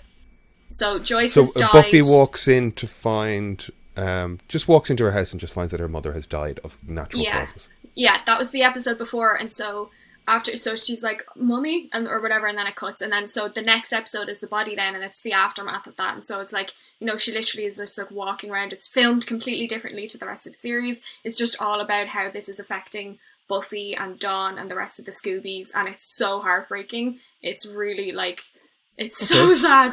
Like she literally, and Sarah Michelle Gellar was wonderful in it, and like, so there's this part where she literally is just like walking around her house. She just vomits on the floor and then just like keeps walking in a daze because she's just complete, like, it's just so well done and it's really heartbreaking. And yeah, that's one of the it's great because it kind of upends the sort of surreal kind of like violence and action of that world and presents a really normal human version of a teenage girl encounters death. Yeah. And the superheroics goes out the window. Yeah. This girl just lost her mother. That's really, really fascinating. That's considered one of the better episodes of the Buffy lore, right? Oh, totally, yeah. And like, when she goes and tells Dawn, she has to go into school and like tell her, and it's like, you just see from the window Dawn just breaking down, and it's so sad, but it's brilliant. It's a masterful episode. Like, favorite Buffy character? Oh, I love Tara and Oz and Spike. I love Oz, and I felt he always got a raw deal. He wasn't in it enough. Yes, absolutely. There should have been more Oz. He comes back in, spoiler alert, in season 8 in the comics, so that might be worth a little read to see how he got on. I think Seth Green's an example of somebody who was just like, he was making moves, he was getting Adult Swim going, like he didn't leave the show. I don't think he was underused in the show so much as he wasn't available. Yeah. Okay, fair. But Yeah, he still I might should have be been giving used him more to it. though. And I would have loved more scenes between him and Buffy, actually, because I think they had a cool. So they could have had a cool relationship because she's hilarious and he is hilarious as well. Like, So Oz, Spike, and Tara. Who's Tara? Willow's girlfriend. Oh yes, from yeah. season 4. She was evil at first, wasn't she? And then they kind of. Oh no! It was her death that caused Willow to go evil. Tara was the saint. She was the nicest character in the entire series. yes, yeah. Okay. Yeah, no, it's been years since I watched it, but okay, interesting. Yeah. And it's another example of a very real moment breaking its way into the fantasy thing, where it's just teenage gun violence, really, isn't it? Yeah. It was Warren, asshole. Yeah. Going to shoot Buffy. He shoots Buffy, and he shoots like one of his bullets goes amiss through the window, through Tara's shirt, right in front of Willow in their bedroom, and she's just like, "Your shirt," and then she collapses, and then that's it, and then Willow just like loses it and goes full on dark. It's pretty amazing, and Alison Hannigan is an amazing actor, like not to be underestimated. Like when she cries, like it's so real. Yeah, she's brilliant. When was it when like a guy was introduced and he was I think obviously it must have been when Angel left the series. A guy was introduced and he was like a cyborg. Oh, he was like a love are you interest? thinking Adam? The big bad of season 4 was Adam. He was not the best big bad. What was the name of the organization? It was like a government the monster Initiative. hunting group, the Initiative, under the college campus. Yeah. And they were like unaware of the Slayer lore, and they were And just Riley treating it was like, her boyfriend. Who was her boyfriend? Riley. Wait, most of us tend to forget about him. So there was some guy in Dublin who this was the period of time where episodes would air in the States and then there would be a lag before it got over to Ireland. Buffering. So there was some guy in the States, or some guy in Dublin, who had probably a cousin with a video recorder, or you know what I mean, like, or a decent internet connection, and he would record half dozen episodes of Buffy, half dozen episodes of Angel, and he would rent a room in Wynn's Hotel on Abbey Street, charge admission, and you'd go in on a Saturday and watch 12 episodes of Buffy and Angel. Amazing. And so I saw those seasons in That's like a room full of people. Mental. That is so like, wonderful. When Once More with Feeling came out, like they had ripped the soundtrack, burned 20 or 40 CDs, and were like selling them at the event as well. I think I still have that somewhere. Heroes, not all heroes wear capes. That's fantastic. it. Yeah. But it was great seeing those, like the difference between seeing something on your own and seeing something with an audience. Yeah. When Riley got on a helicopter and fucked off out of the series forever, Did you cheer? The room burst into applause. Yeah! The room was so glad to be rid of him. And when you go back and watch it, he's kind of just a nice dude. Like, He was, like and then he completely... affable looking actor. Yeah, he was nice in season 4. Like, I actually liked him in season 4, and then he just, like, went into just complete, like, you're kind of being a dick now, you know? There was always every time people spotted Drusilla's name in the credits, there was like a big cheer in the room. Juliet Lando, people were just really happy with Drusilla. Yeah, she's brilliant. You're just looking at his face, going, "Oh, that guy." He's just like a diluted version of Nathan Fillion. Yeah, pretty much. Oh, actually, Nathan Fillion if you're a was in big Buffy fan and the likes, have you watched Dr. Horrible? No, what's that? Dr. Horrible's sing-along blog. look it up. I love it. It's Neil Patrick Harris and Nathan Fillion, and it was created by Josh And Whedon. Felicia Day. What was it? Dr. Horrible? Dr. Horrible's sing-along blog. Yes, and Felicia Day. Yeah, sorry. So it was the writers' strike of 2007, I think, 2006, 2007. That looks Nobody was allowed to fantastic. make any television content under union rules. So Joss Whedon and a bunch of people sitting around went, well, let's make this little web series. And they made Dr. Horrible. And I it's probably really like that. Yeah, I love it, and I still listen to the music or to the soundtrack. So yeah, do check it out. Anybody who hasn't seen it, check it out. I've tried to show people, and they've hated it. Yeah, absolutely. I can see that too. I love it. I love it. But maybe it's, check it out. I recommend checking it out. Yeah, definitely. I was shown it late and I didn't get it. I don't get it. People Did I show love you? it. I didn't show you it. No. Did I? No. No. That seems but to be people's opinion on like Napoleon Dynamite. You know, like a lot of people seem to be like, no. Like, I absolutely love it, but I was talking to this person and they were just like, I don't get it at all. And I'm like, no, it's genius. I think Napoleon Dynamite had its day and I enjoyed it. 10 years later, rewatching it, would I enjoy it as much? I don't know. I think it was probably one of those things that was over-memed. Everybody had a vote for Pedro t-shirt. Definitely it's over-memed. Even I secretly wanted a vote for Pedro t-shirt, but I was too edgy to get one. Oh! Too cool. Stay on brand. Wear black. Don't... Grow beard, top knot. Yeah, grow a beard, top knot. Be a vegan. Don't show anybody any sort of true personality. 1 second. All right, well, let's round out the Buffy talk. Yes, I'm sorry. The comics are good. No, that's great. Like we haven't really addressed a lot of comic book stuff. Comics are good. You like the art? The Buffy ones? Yeah. Yeah, I really like them. There's this George Gentry, I think is his name. He's probably my favourite artist from them. I really like the style of it. The line art is cool. This is all kind of mainly season 8. Like, they do sort of go into more kind of like thin lines kind of for some of them, you know, like you can tell they're saving the really good artists for like the really important, you know, issues and stuff, and then, you know, for filler ones it's like, you know, someone went like that instead of like proper line art, but you know, okay, I can read it. Well then, let's move on to Sweeth Tooth, because we're coming off the comics thing. I've never read the comic of Sweeth Tooth. I knew nothing about it going into it. Same. You've never read the comic? I thought you had read the comic. That's why you were recommending it. No, I just recommend... the author of the comic is really, really good. What's his name? Jason, I want to say Lemire or Latour. Jeff Lemire. I always get... There's two lads that have the same name. Jason's, Josh's and Jeff's confuse you. Yes. Jason's, Latour, Josh's Jesus. and Jeff's, oh my. Yeah. Jesus. Niels and Niles also confuse me. Yeah. That's understandable. I used to always get Leonardo DiCaprio, Matt Damon, and Brad Pitt mixed up when I was younger. For some reason, I have no idea why. Who do I get mixed up? There's loads, I'm sure. I can't think. There's a load of just white guy faces that are pretty interchangeable in Hollywood movies.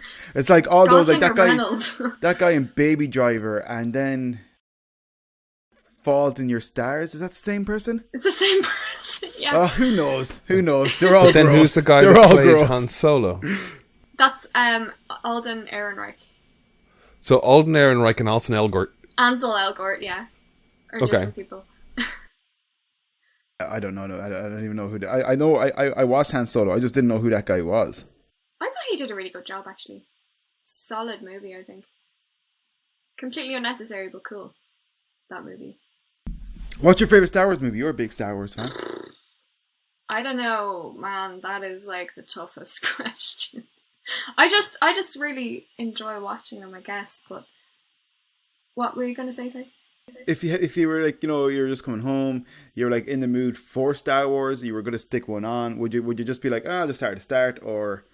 I mean, usually I do it chronologically, but I mean, the originals, when I was growing up, Return of the Jedi was my favourite, I think just because of the creature effects, and like, I just thought Ewoks. They were cool. No, not necessarily even the Ewoks, just Jabba's palace was like, whoa, there's so many people, and they're all different, and they're all aliens, this is so cool, you know. And I loved Luke's green lightsaber as well. So that does hold like a special place or whatever, but now it's at the point where I'm like, all of the originals, brilliant. I think Revenge of the Sith is fun. And just watching the prequels for the meme quality is great. I was going to ask you, because like, kind of, I used to work with a chap who was a big, who said he was a big Star Wars fan and stuff. When I asked him his favorite Star Wars movie, he said Revenge of the Sith, and he said those prequel movies are the best ones. And like, kind of, I've never really heard, say, a Star Wars fan say that as such. Obviously, if it depends on like how you grow up, and it's what ones you're exposed to first. It is, because like a lot of people in my generation absolutely like revere the prequels, and they're like, these are amazing. I don't think they're amazing. I think they're worth watching and they're fun, and I think I see them as like kind of legends brought to the screen, and I really like having a look at what the Jedi were like before there were no Jedi, when, you know, in Luke's time. So I thought that was cool. and I think the Clone Wars makes it better. The TV show, the Clone Wars, makes the prequels look better than they are. Maybe Filoni has been redeeming those prequels. Absolutely, and Ahsoka Tano has been like a wonderful addition to the Star Wars universe and makes us care about Anakin, I think. That's it. I think there's an element of like they have to do so much in the Clone Wars show to make us think Anakin's a decent, charismatic character who's struggling, so that by the time we watch Revenge of the Sith, we're just like, yeah, he's been pushed to the edge at this point, so he's feeling really two-dimensional for these 2 hours. Yeah. I don't really like those prequel movies. I remember being quite buzzed for them when at the time. It was like 1999 and I was 46, I think, and I was collecting all the Kellogg toys in the cereals and magazines and all that kind of stuff, and my dad had a beach towel from the 70s. This is a real Grandpa Simpson type story, which takes me back to the time my dad had a beach towel of Star Wars in the 70s, but basically he was also a Star Wars enthusiast to a degree. I'm sure he still has that beach towel, but it was used several times. Was it like a 6-foot beach towel, or was it like one of the like larger, sort of almost like a picnic blanket type of towel? No, it was more bath towel, beach towel thing. You know? Right.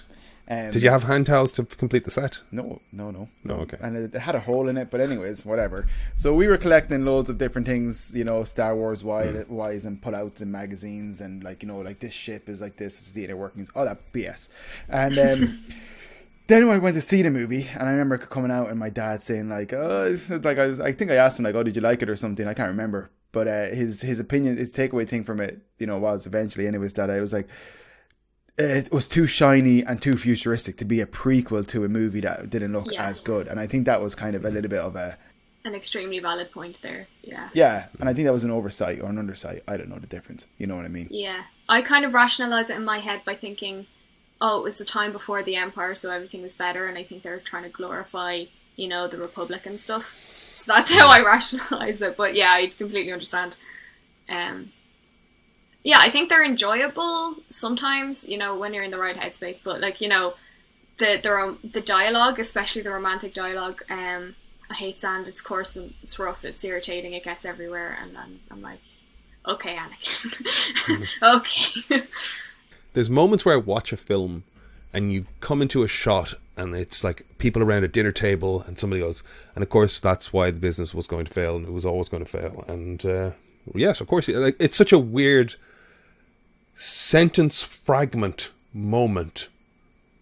And you're like, this is a 10-second shot. And then we move to a different place and it's like, did they shoot a larger scene, or did they just have him sit down and say this weird fragment and have him try and bring the emotional weight to that that short line? You know, it's like, how do you shoot these completely disjointed moments and approach them as an actor to bring weight and to it? And a lot of the times it works and you don't even notice it. These Star Wars movies have a lot of those moments where it's like, this didn't work. Yeah. I think Hayden Christensen, in fairness, had his work cut out for him with a lot of the dialogue. Yeah. It's like Tommy Wiseau. You know, the whole scene with the room. I did not hit her. Oh, hi, Mark. It's just like, did I interrupt something? You're tearing me apart, Lisa. Yeah. I says to Mabel, I says, oh, hi, Mark.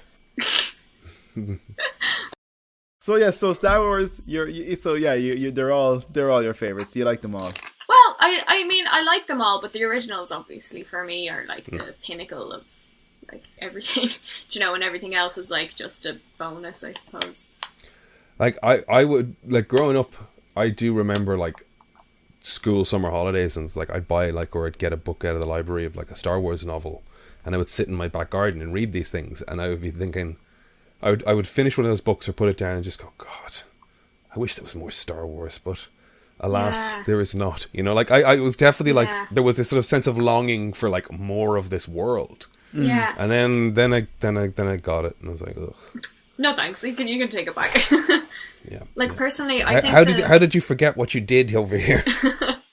I know, like, I actually think, now I haven't read any of the books or anything, but I think the original canon, like the legends now, where like Mara Jade and, you know, the three kids, you know, Jason, Jaina and Anakin, Do you know, I think that canon seems a lot more cool, sort of, than what actually happened, afterwards, just personally. I don't know. Anakin has brothers and sisters, Jason and... Yeah, sorry, Leia and Han had kids. 3 kids. Who has kids? Who? Han and Leia. There was Jason, Jaina, and Anakin, right? And they go to Luke Skywalker's Jedi Academy. Yeah. Han... Oh, what? They called one Han of their and kids... Leia had children. And they called one of them Anakin after Darth Vader. Yeah. After her father... Yeah.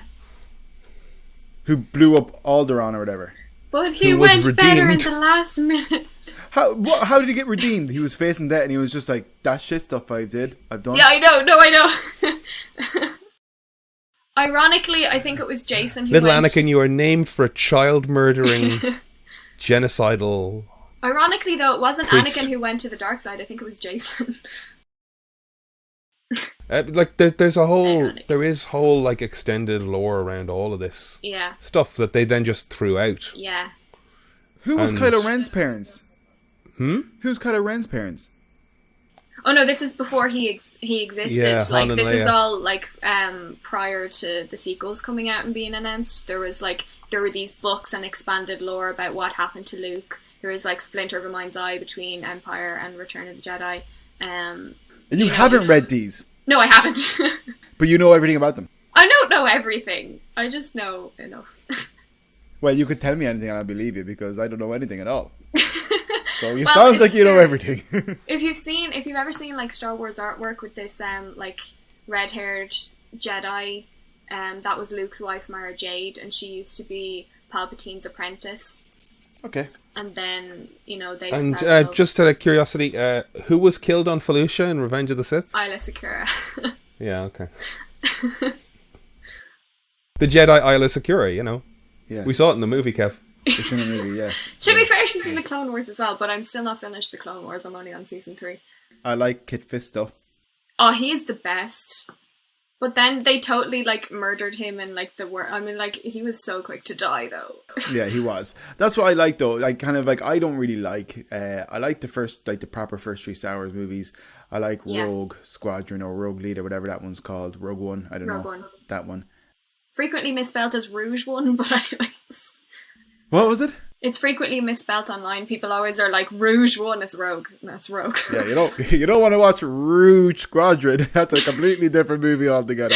But yeah, like I would I like Rogue Squadron or Rogue One, and Force Awakens was a nice kind of first step back into that kind of whole world. But my God, did they botch?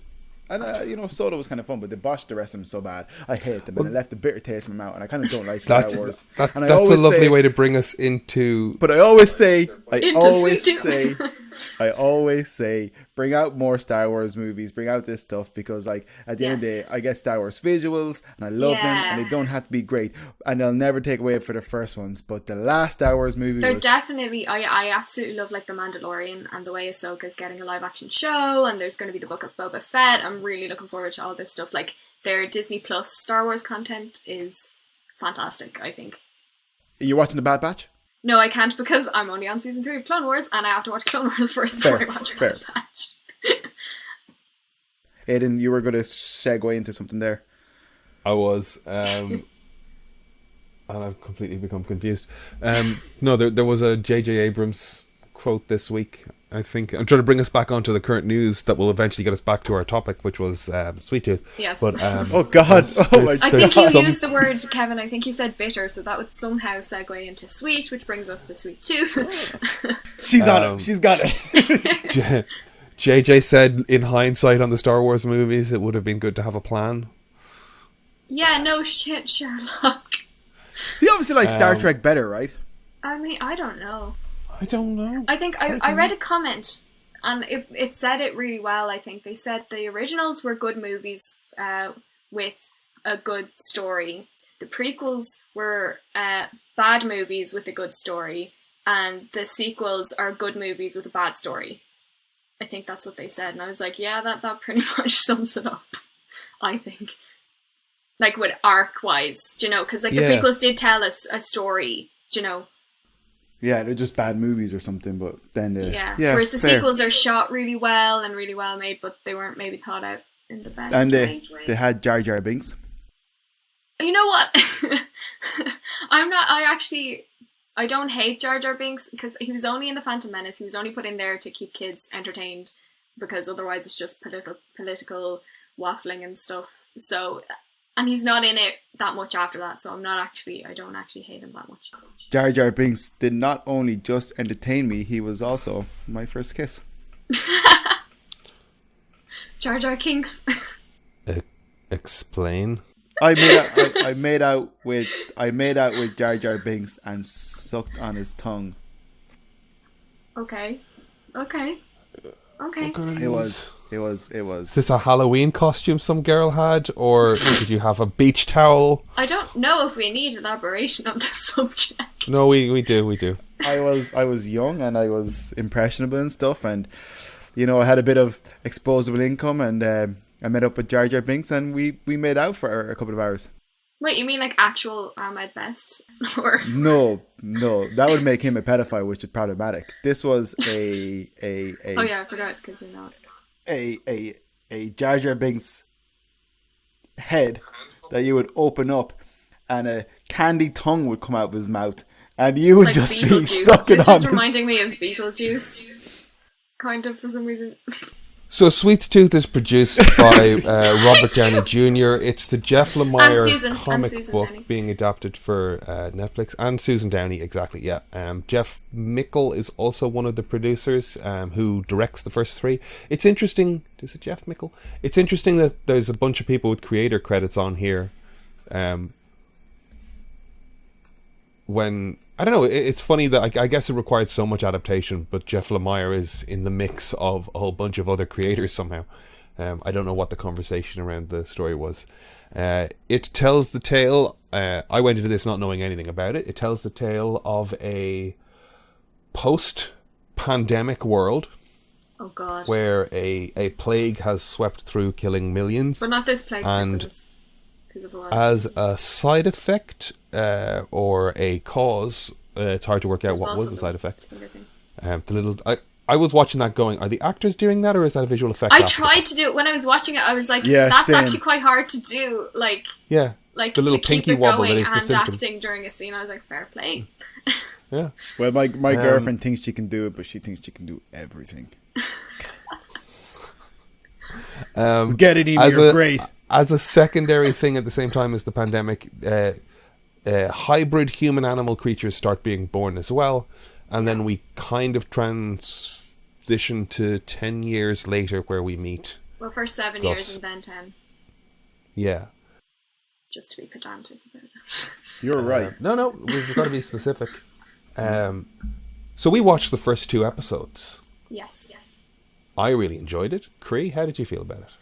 I'm kind of on the fence because theoretically I should really like it because like deer are my favorite animal, and the concept of hybrid children is like oh, that's kind of cute, like, because it's never like some horrible looking animal. They're always like puppy ear. Like the first one we see is with like it's a puppy hybrid. I'm like, oh, that's cute. And, I'm like, yeah, great, kids are imaginative. I can totally get on board with the child protagonist for a series. But, however like, likable Gus is, and he's quite kind and stuff, he really, really isn't the brightest deer in the headlights.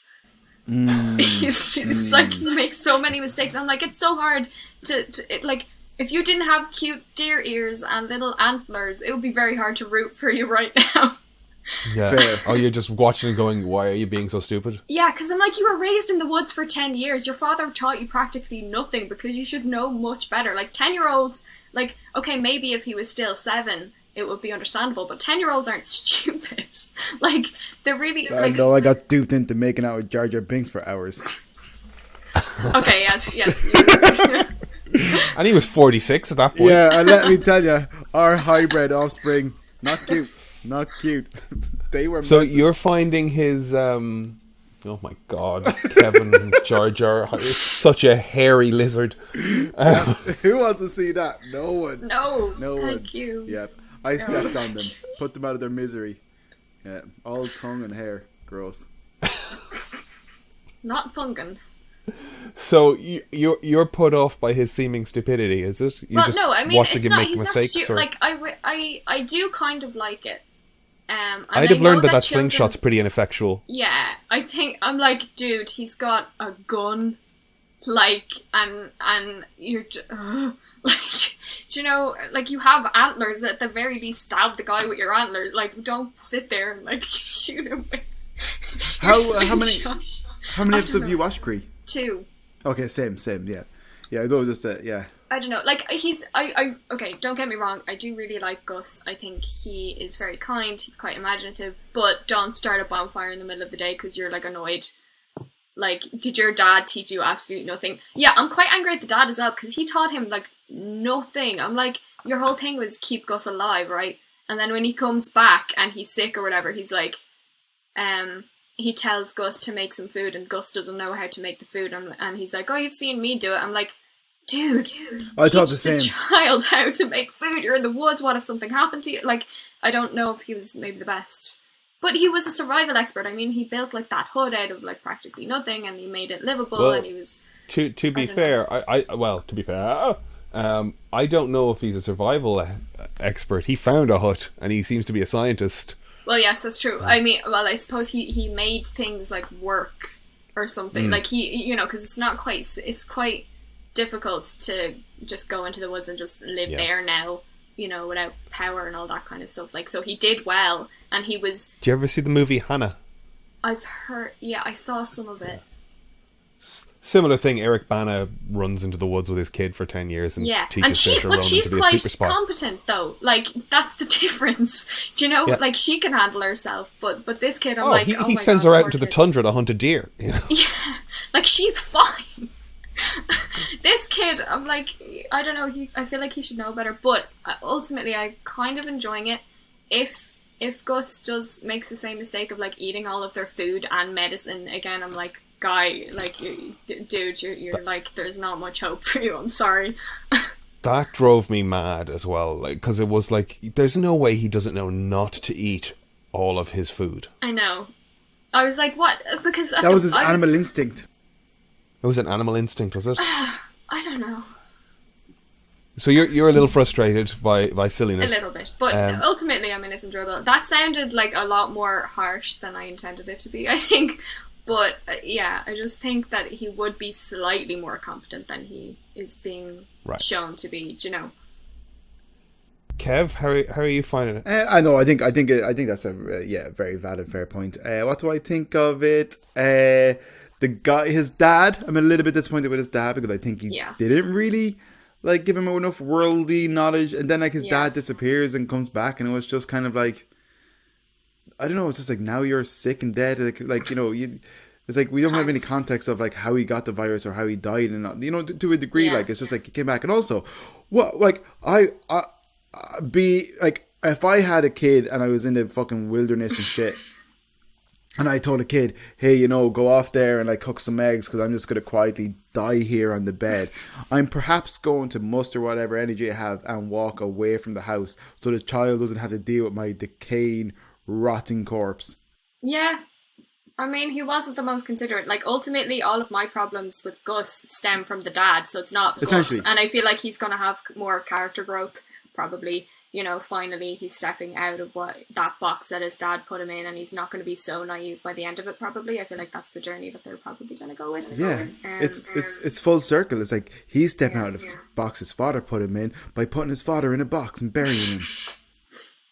Oh, no, I meant like when he leaves to look for I totally get what you're saying, Croí. I totally get what you're saying. That was quite morbid. A bit dark, but I'm on board with you. God, Gen Z are brutal. Conveying quite well, like, the concept of like slowly realizing that his father hasn't given him all the information, when in the second episode when he's asking the other boy, like, oh yeah, have you seen any fires? Oh, like, and when he thought his dad and when he thought his dad wrote like the Velveteen Rabbit and stuff, like, he's finally getting clued into the whole, oh yeah, maybe my dad isn't like the all-knowing, all-seeing. I do, like, I think that the kid, the actor is really good, do you know? He's amazing. And he's 11 years old. He's definitely likable. Like, if it was another kid who maybe had a bit more of an annoying disposition or something, I would be just so annoyed at the kind of mistakes that he's made that I would be like, no, I can't watch this anymore. But this kid is, like, genuinely likable. Do you know? He's more endearing, yeah. Yeah. Endearing! Oh. That was fantastic. Yeah, it's brilliant. So I just googled him to get the kid's age. He's Christian Convery is playing Gus. He's doing a great job. Yeah. What's weird is people also ask, is Christian Convery single? And according to their records, possibly. Mean a different. Search engines just picking words and putting them next to each other. Okay. Will Forte is great. I was about to say Will Forte playing the father. Yeah. Is really good. I don't know how familiar you are with Will Forte. He was an SNL cast member, right? Last Man on Earth. Yeah, and then he was also in that Irish movie. Wasn't he the... Yes, you're right. One? Paranormal... No. Extraordinary. Extraordinary. Boom, boom. Yeah, very, very good. What I was watching... Will Forte was really good. I was impressed again by the guy's range and talent, and the idea that it is sometimes harder for dramatic actors to reach to comedy than it is for comedic actors to reach to drama, because the vulnerability that Will Forte's character had, and the sort of the genuine fear when some noise happened or when the kid was in danger, the love he had for the kid, he brought it to life. He really did a great job, and there is something to, like, he plays ludicrous, broad, gregarious characters, but he also does this, like, vulnerable, fragile thing really, really well. Even in Last Man on Earth, which I've been watching on Amazon Prime as well, I missed that show when it aired originally, and it's like, you know, it's a post-apocalypse, and he is the last man on Earth, and he spends 2 years slowly going mad, and then just as he's about to kill himself, Kristen Schaal shows up. So there's another person. And it's worth checking out. It's worth checking out. The only thing I will say is, it's not a spoiler. It was cancelled, and it ends when it ends, and that's devastating. So it's like kind of, watch it. It's so much fun, and he's phenomenal. He's one of those characters that you hate watching, but like, because he's so annoying and he's awful, but he's so endearing. But it's good. But it ends on such kind of like a cliffhanger type of thing, and it gets cancelled. So it's like I could recommend it, but then it's just like, don't get invested. Yeah, that's a good point. I think that the whole comedic actors being really good at drama is definitely true, because some of the best dramatic actors are comedians, like Robin Williams, Whoopi Goldberg in The Colour Purple was phenomenal. Like, you know, definitely that's true. Zach Galifianakis. Yeah. It's I like, it's a cliche to say, but like, it's just to try and be funny if you just don't have the rhythm or the sense to it, it can be painful to watch. Yeah. So you have to be like really talented to actually be funny. And so and then dramatic, not that dramatic actors aren't talented, that came out way wrong. That's not what I'm getting at. But you can apply your skills in comedy to timing in drama. I suppose. I agree. If you're good at comedy, you've naturally good timing, which means you'll naturally have good timing for dramatic acting. Yeah, I think that's fair. So I was very impressed with Sweeth Tooth, just because I didn't know what to expect with it, and there's this great sense of scale with it, and the cinematography is gorgeous. Like when they're running through the woods or they're running out in the landscapes, it just feels really, really big. And this is coming off of, you know, a sort of Jupiter's Legacy thing where I guess it was trying to be big in different places, but like, I guess I have this bias of Netflix big shows where I feel like they're going to spend a lot of money, but it's still going to be reaching too far and not quite work. You know, we've seen a number of shows, and we've discussed them on here now, where clearly they're spending a fortune, but it still feels cheap because it's still not enough for what they're trying to do. Mm-hmm. This feels like they've got it right in terms of where they're spending money and how the world looks and what's being asked of them. It isn't. I also like the kind of fable aspect of it as well. With the narrator. It's kind of like it's a legend, like it's a story, but it's got like darkness to it. But I really like the vibe. I think they nailed the tone. And that's James Brolin doing the narration, who's Josh Brolin's father. Wow. James Brolin from other films. That's so cool. That's definitely. I don't say definitely, but I think that's an era of cinema that was. I'm just guessing, but it just feels like James might have been a Robert Downey Sr. mate who knew Rob Jr. You know what I mean? It's that sort of parallel eras happening there. There was a Robert Downey Sr. Well, since there was a Robert Downey Jr., that sort of stuff. No, that's no Croí. It's a nickname. Was his dad an actor? He wrote a movie called no, he didn't write a movie, but he made a movie called Percy Jackson and the Sea of Monsters. That's what I was thinking. Percy Jackson and the Sea of Monsters. Hold on, Robert Downey Sr. Putney Swope. Wow, he made a bunch of weird. I say weird, but he was a sort of more avant-garde filmmaker in the sort of 70s and. I mean, like when Robert Downey Jr. says he was raised by wolves, he kind of means like it was a chaotic kind of arty drugs and drink and silly upbringing. Robert Downey Jr. in his high heels, talking about being. We were talking about how he always wears heels in a previous episode. Have you noticed that Croí in the Marvel movies? No, just what? So Robert Downey Jr. in the Marvel movies, if you look... Robin Downey Jr. Am I not saying his name right? Robert Downey Jr.? Robin? What? I don't know. Huh? Whatever. RBD Jr. RDJ. That's how we... Ruth Bader Ginsburg. The man from Last Castle. Robert Downey Jr. wears heels. Me and Emer are watching... they have him standing on boxes and things as well in the MCU to make him look taller. Everything he has is flared jeans and like heels, and if he's wearing Converse, they're Converse with heels. Yeah. His trousers always go down to the ground to cover the fact that he's.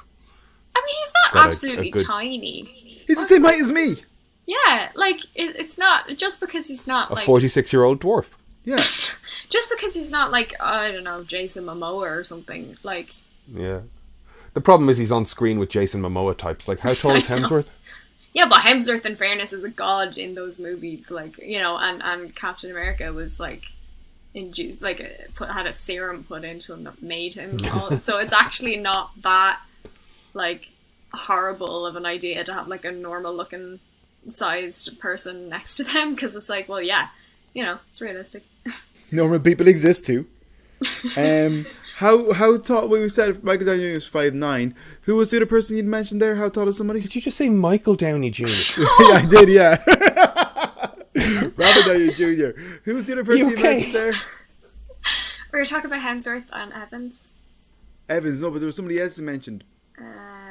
Well, Jason Momoa. How tall is Jason Momoa? I bet you. I don't know. He just seems like a tall kind of person, but it would be actually kind of funny if he was below 6 foot. He just happened to be like. No, I'd say he's.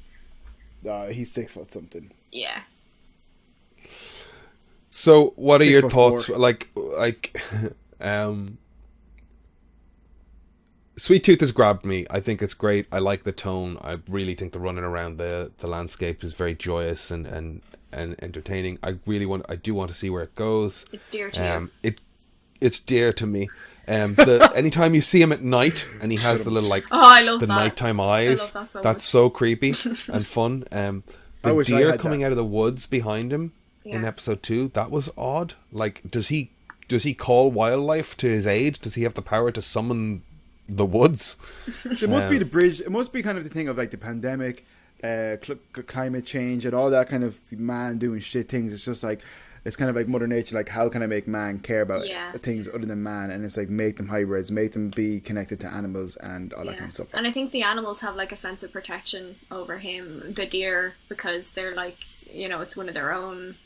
I think that's kind of like, if there is a deer in the vicinity, they will protect him because he's one of their own or something. So which animal do you think would be really crap to be a hybrid of? Because if he's in the forest and you know, if he's in danger, deers potentially and stags and stuff would come to his aid. I feel like a shark wouldn't be great unless you're like in the sea. Yeah, fair. Like this kid is practically like a mer creature, half shark. It would just be like, or like a seal. If you were half seal and you didn't have legs, I think that'd be awful. Yeah. But then again, though, like, if so, like, kind of Sweeth Tooth, it's only pretty handy for him because he's in a forest. Yeah. You know, if you're half shark, half seal, you'd be in the water. Yeah, that's true. I also feel like he has, like, you know, nice proportions of, you know, it's just ears, it's just antlers, and then when you see the babies, then there's like, I don't know, was there like an aardvark baby that was like covered in scales, or there was like a lot more fur for those babies? There was one with a beak for a nose. Yeah. The one with the wings. The one with the wings is the one where I'm like, that doesn't seem... Like, I guess you can fly. I hope you can fly because you're not having a cup of coffee anytime soon. You know what I mean? Yeah, like, I just feel like Sweeth Tooth, Gus just got off very lucky with the proportion of the hybridity, or whatever, however you could say that. What animal would you like to be hybrid of? Honestly, I'm still a deer. Like, I still think it would be pretty cool. Like, I've got a deer onesie. And deer are my favourite animal pretty much since Bambi, so yeah, I actually think it would be deer. What about you guys? Only because of the power I think I could possess. Rhinoceros. No, that's ridiculous. Rat. Whoa, Black Death 2.0. Yeah, could you imagine though, right? Because they always say you're never so far away from a rat, right? Yeah. I live in Dublin City. There's probably rats everywhere. I could command rat armies and take over people. Yeah, I'd be the rat king. So I'm going to go with cat. You win this time, cat boy. Yeah. You win Dick's time. This time. Okay. Dick's time. Yeah. Oh my god. Sorry, it's hard to speak with my rat-like teeth. Yeah. So, I'll just spend the remainder of the podcast going like, ah! I presume that's something that a deer would sound like. Deer noises. I'm looking forward to the rest of Sweeth Tooth. There's 10 episodes. All 10 episodes all on Netflix now. I don't think there's much more to say. I think the guy that protects him is pretty cool too. I'll just say that. Yes. He can be badass. Big man, what's his name? Tommy something? I can't remember. Oh yeah, it's something. He was an ex-footballer. I gathered or something. But also, right, like, no judgment. The parents of the people that they kind of broke into their house and tormented for 24 hours. Those guys, they kind of. Yeah, they seem like kind of nice guys. The mother I definitely like more than the father. Yeah. But like, if they blamed the hybrids for like the virus and this and that was their opinion, why did they let the virus, the dirty hybrid boy deer thing, sleep with their child, their perfect Aryan child? Well, I think the whole thing was like they you know, grew to think that he's, you know, you could see in the mom, she was like, oh no, this kid is actually pretty cool, you know, and, you know, they had him dancing and all that kind of stuff, and she's like, oh, so maybe the whole hybrid thing isn't that bad, and I think that's why.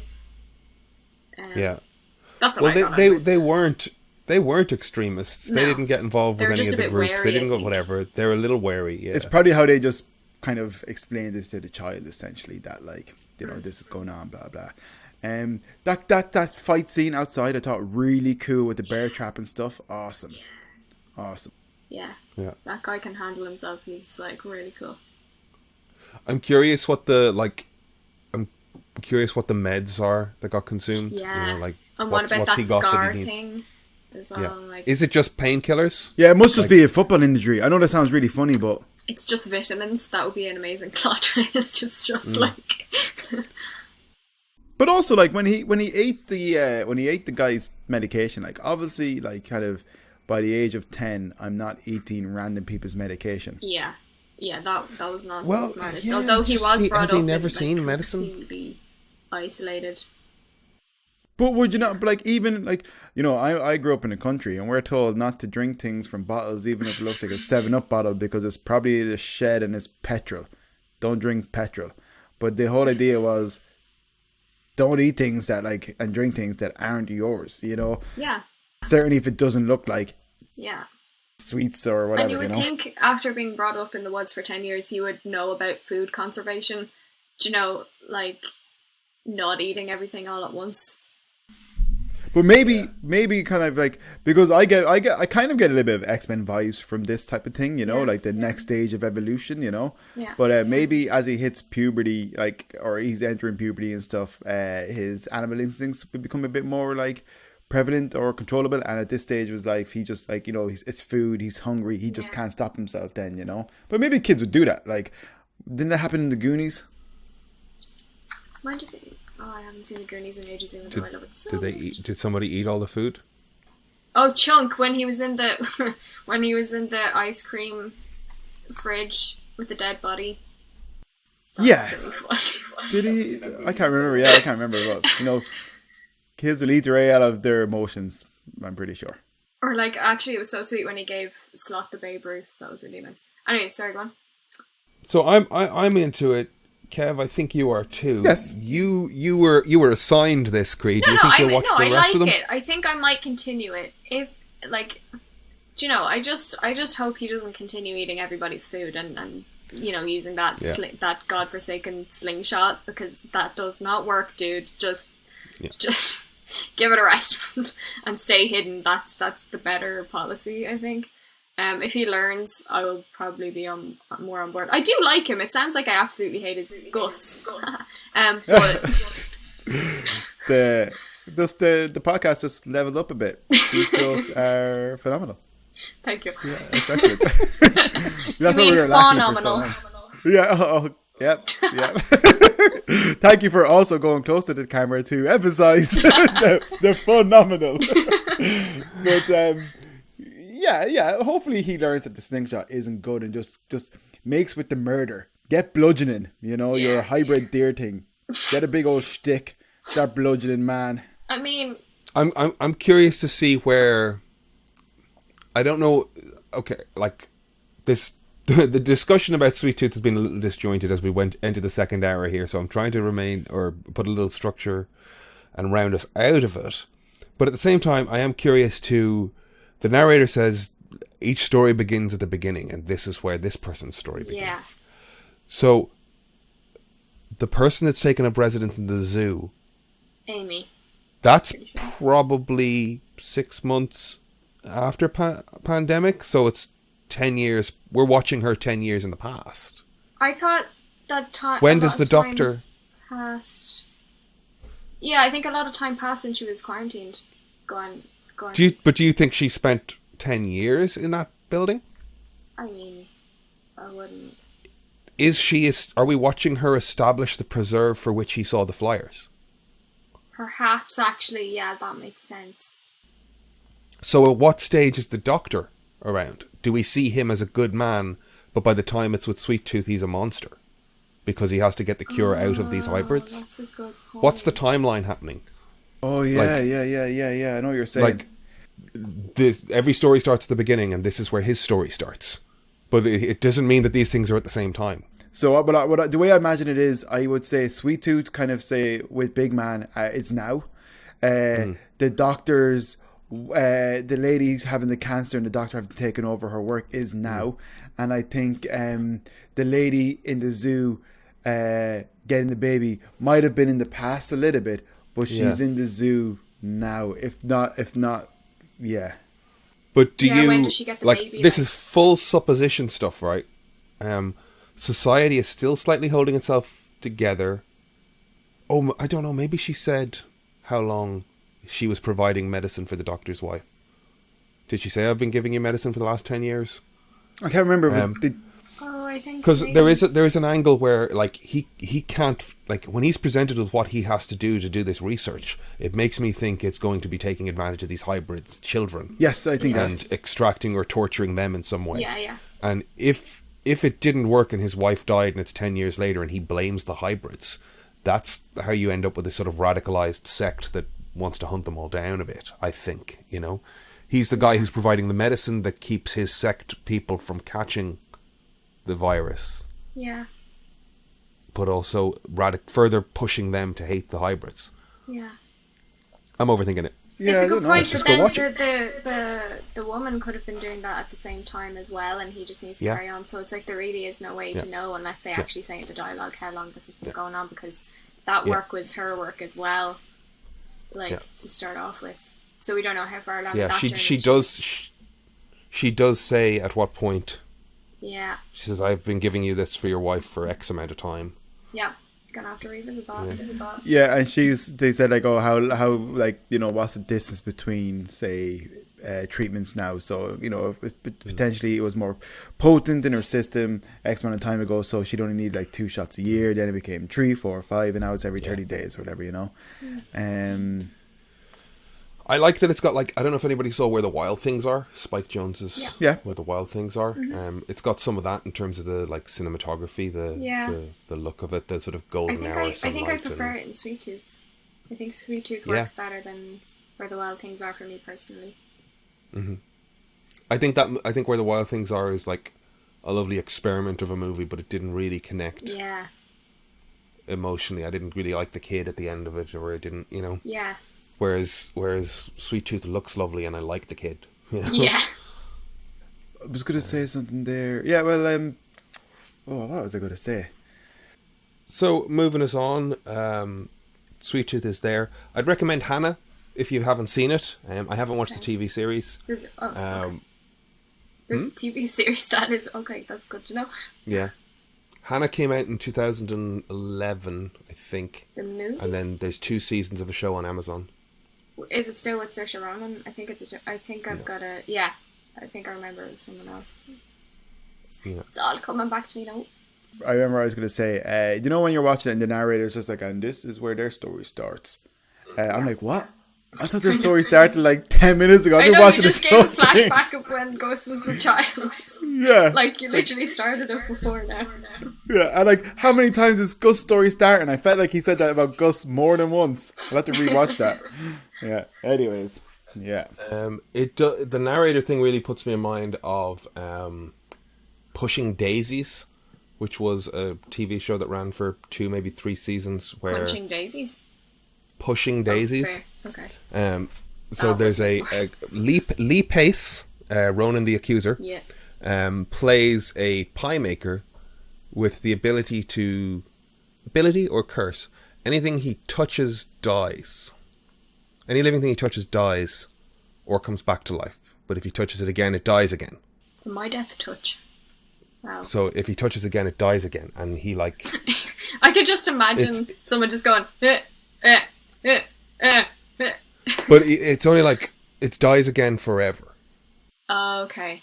When you meet him, he's like, I think he'd accidentally killed his parents when he was a child, so he's just weird traumatized. But it's a real magical, hyper-real kind of world. Like, look up the trailer for Pushing Daisies. It's got an Amelie vibe. He's a pie maker. He saves money on spoiled fruit by, like, he's touching strawberries and they come back to being fresh and lovely, and he bakes them into pies. And in the first episode, his childhood sweetheart has died, and he goes to her funeral and touches the body, and she comes back to life. And, like, they love each other, but if he ever touches her, she'll die again forever.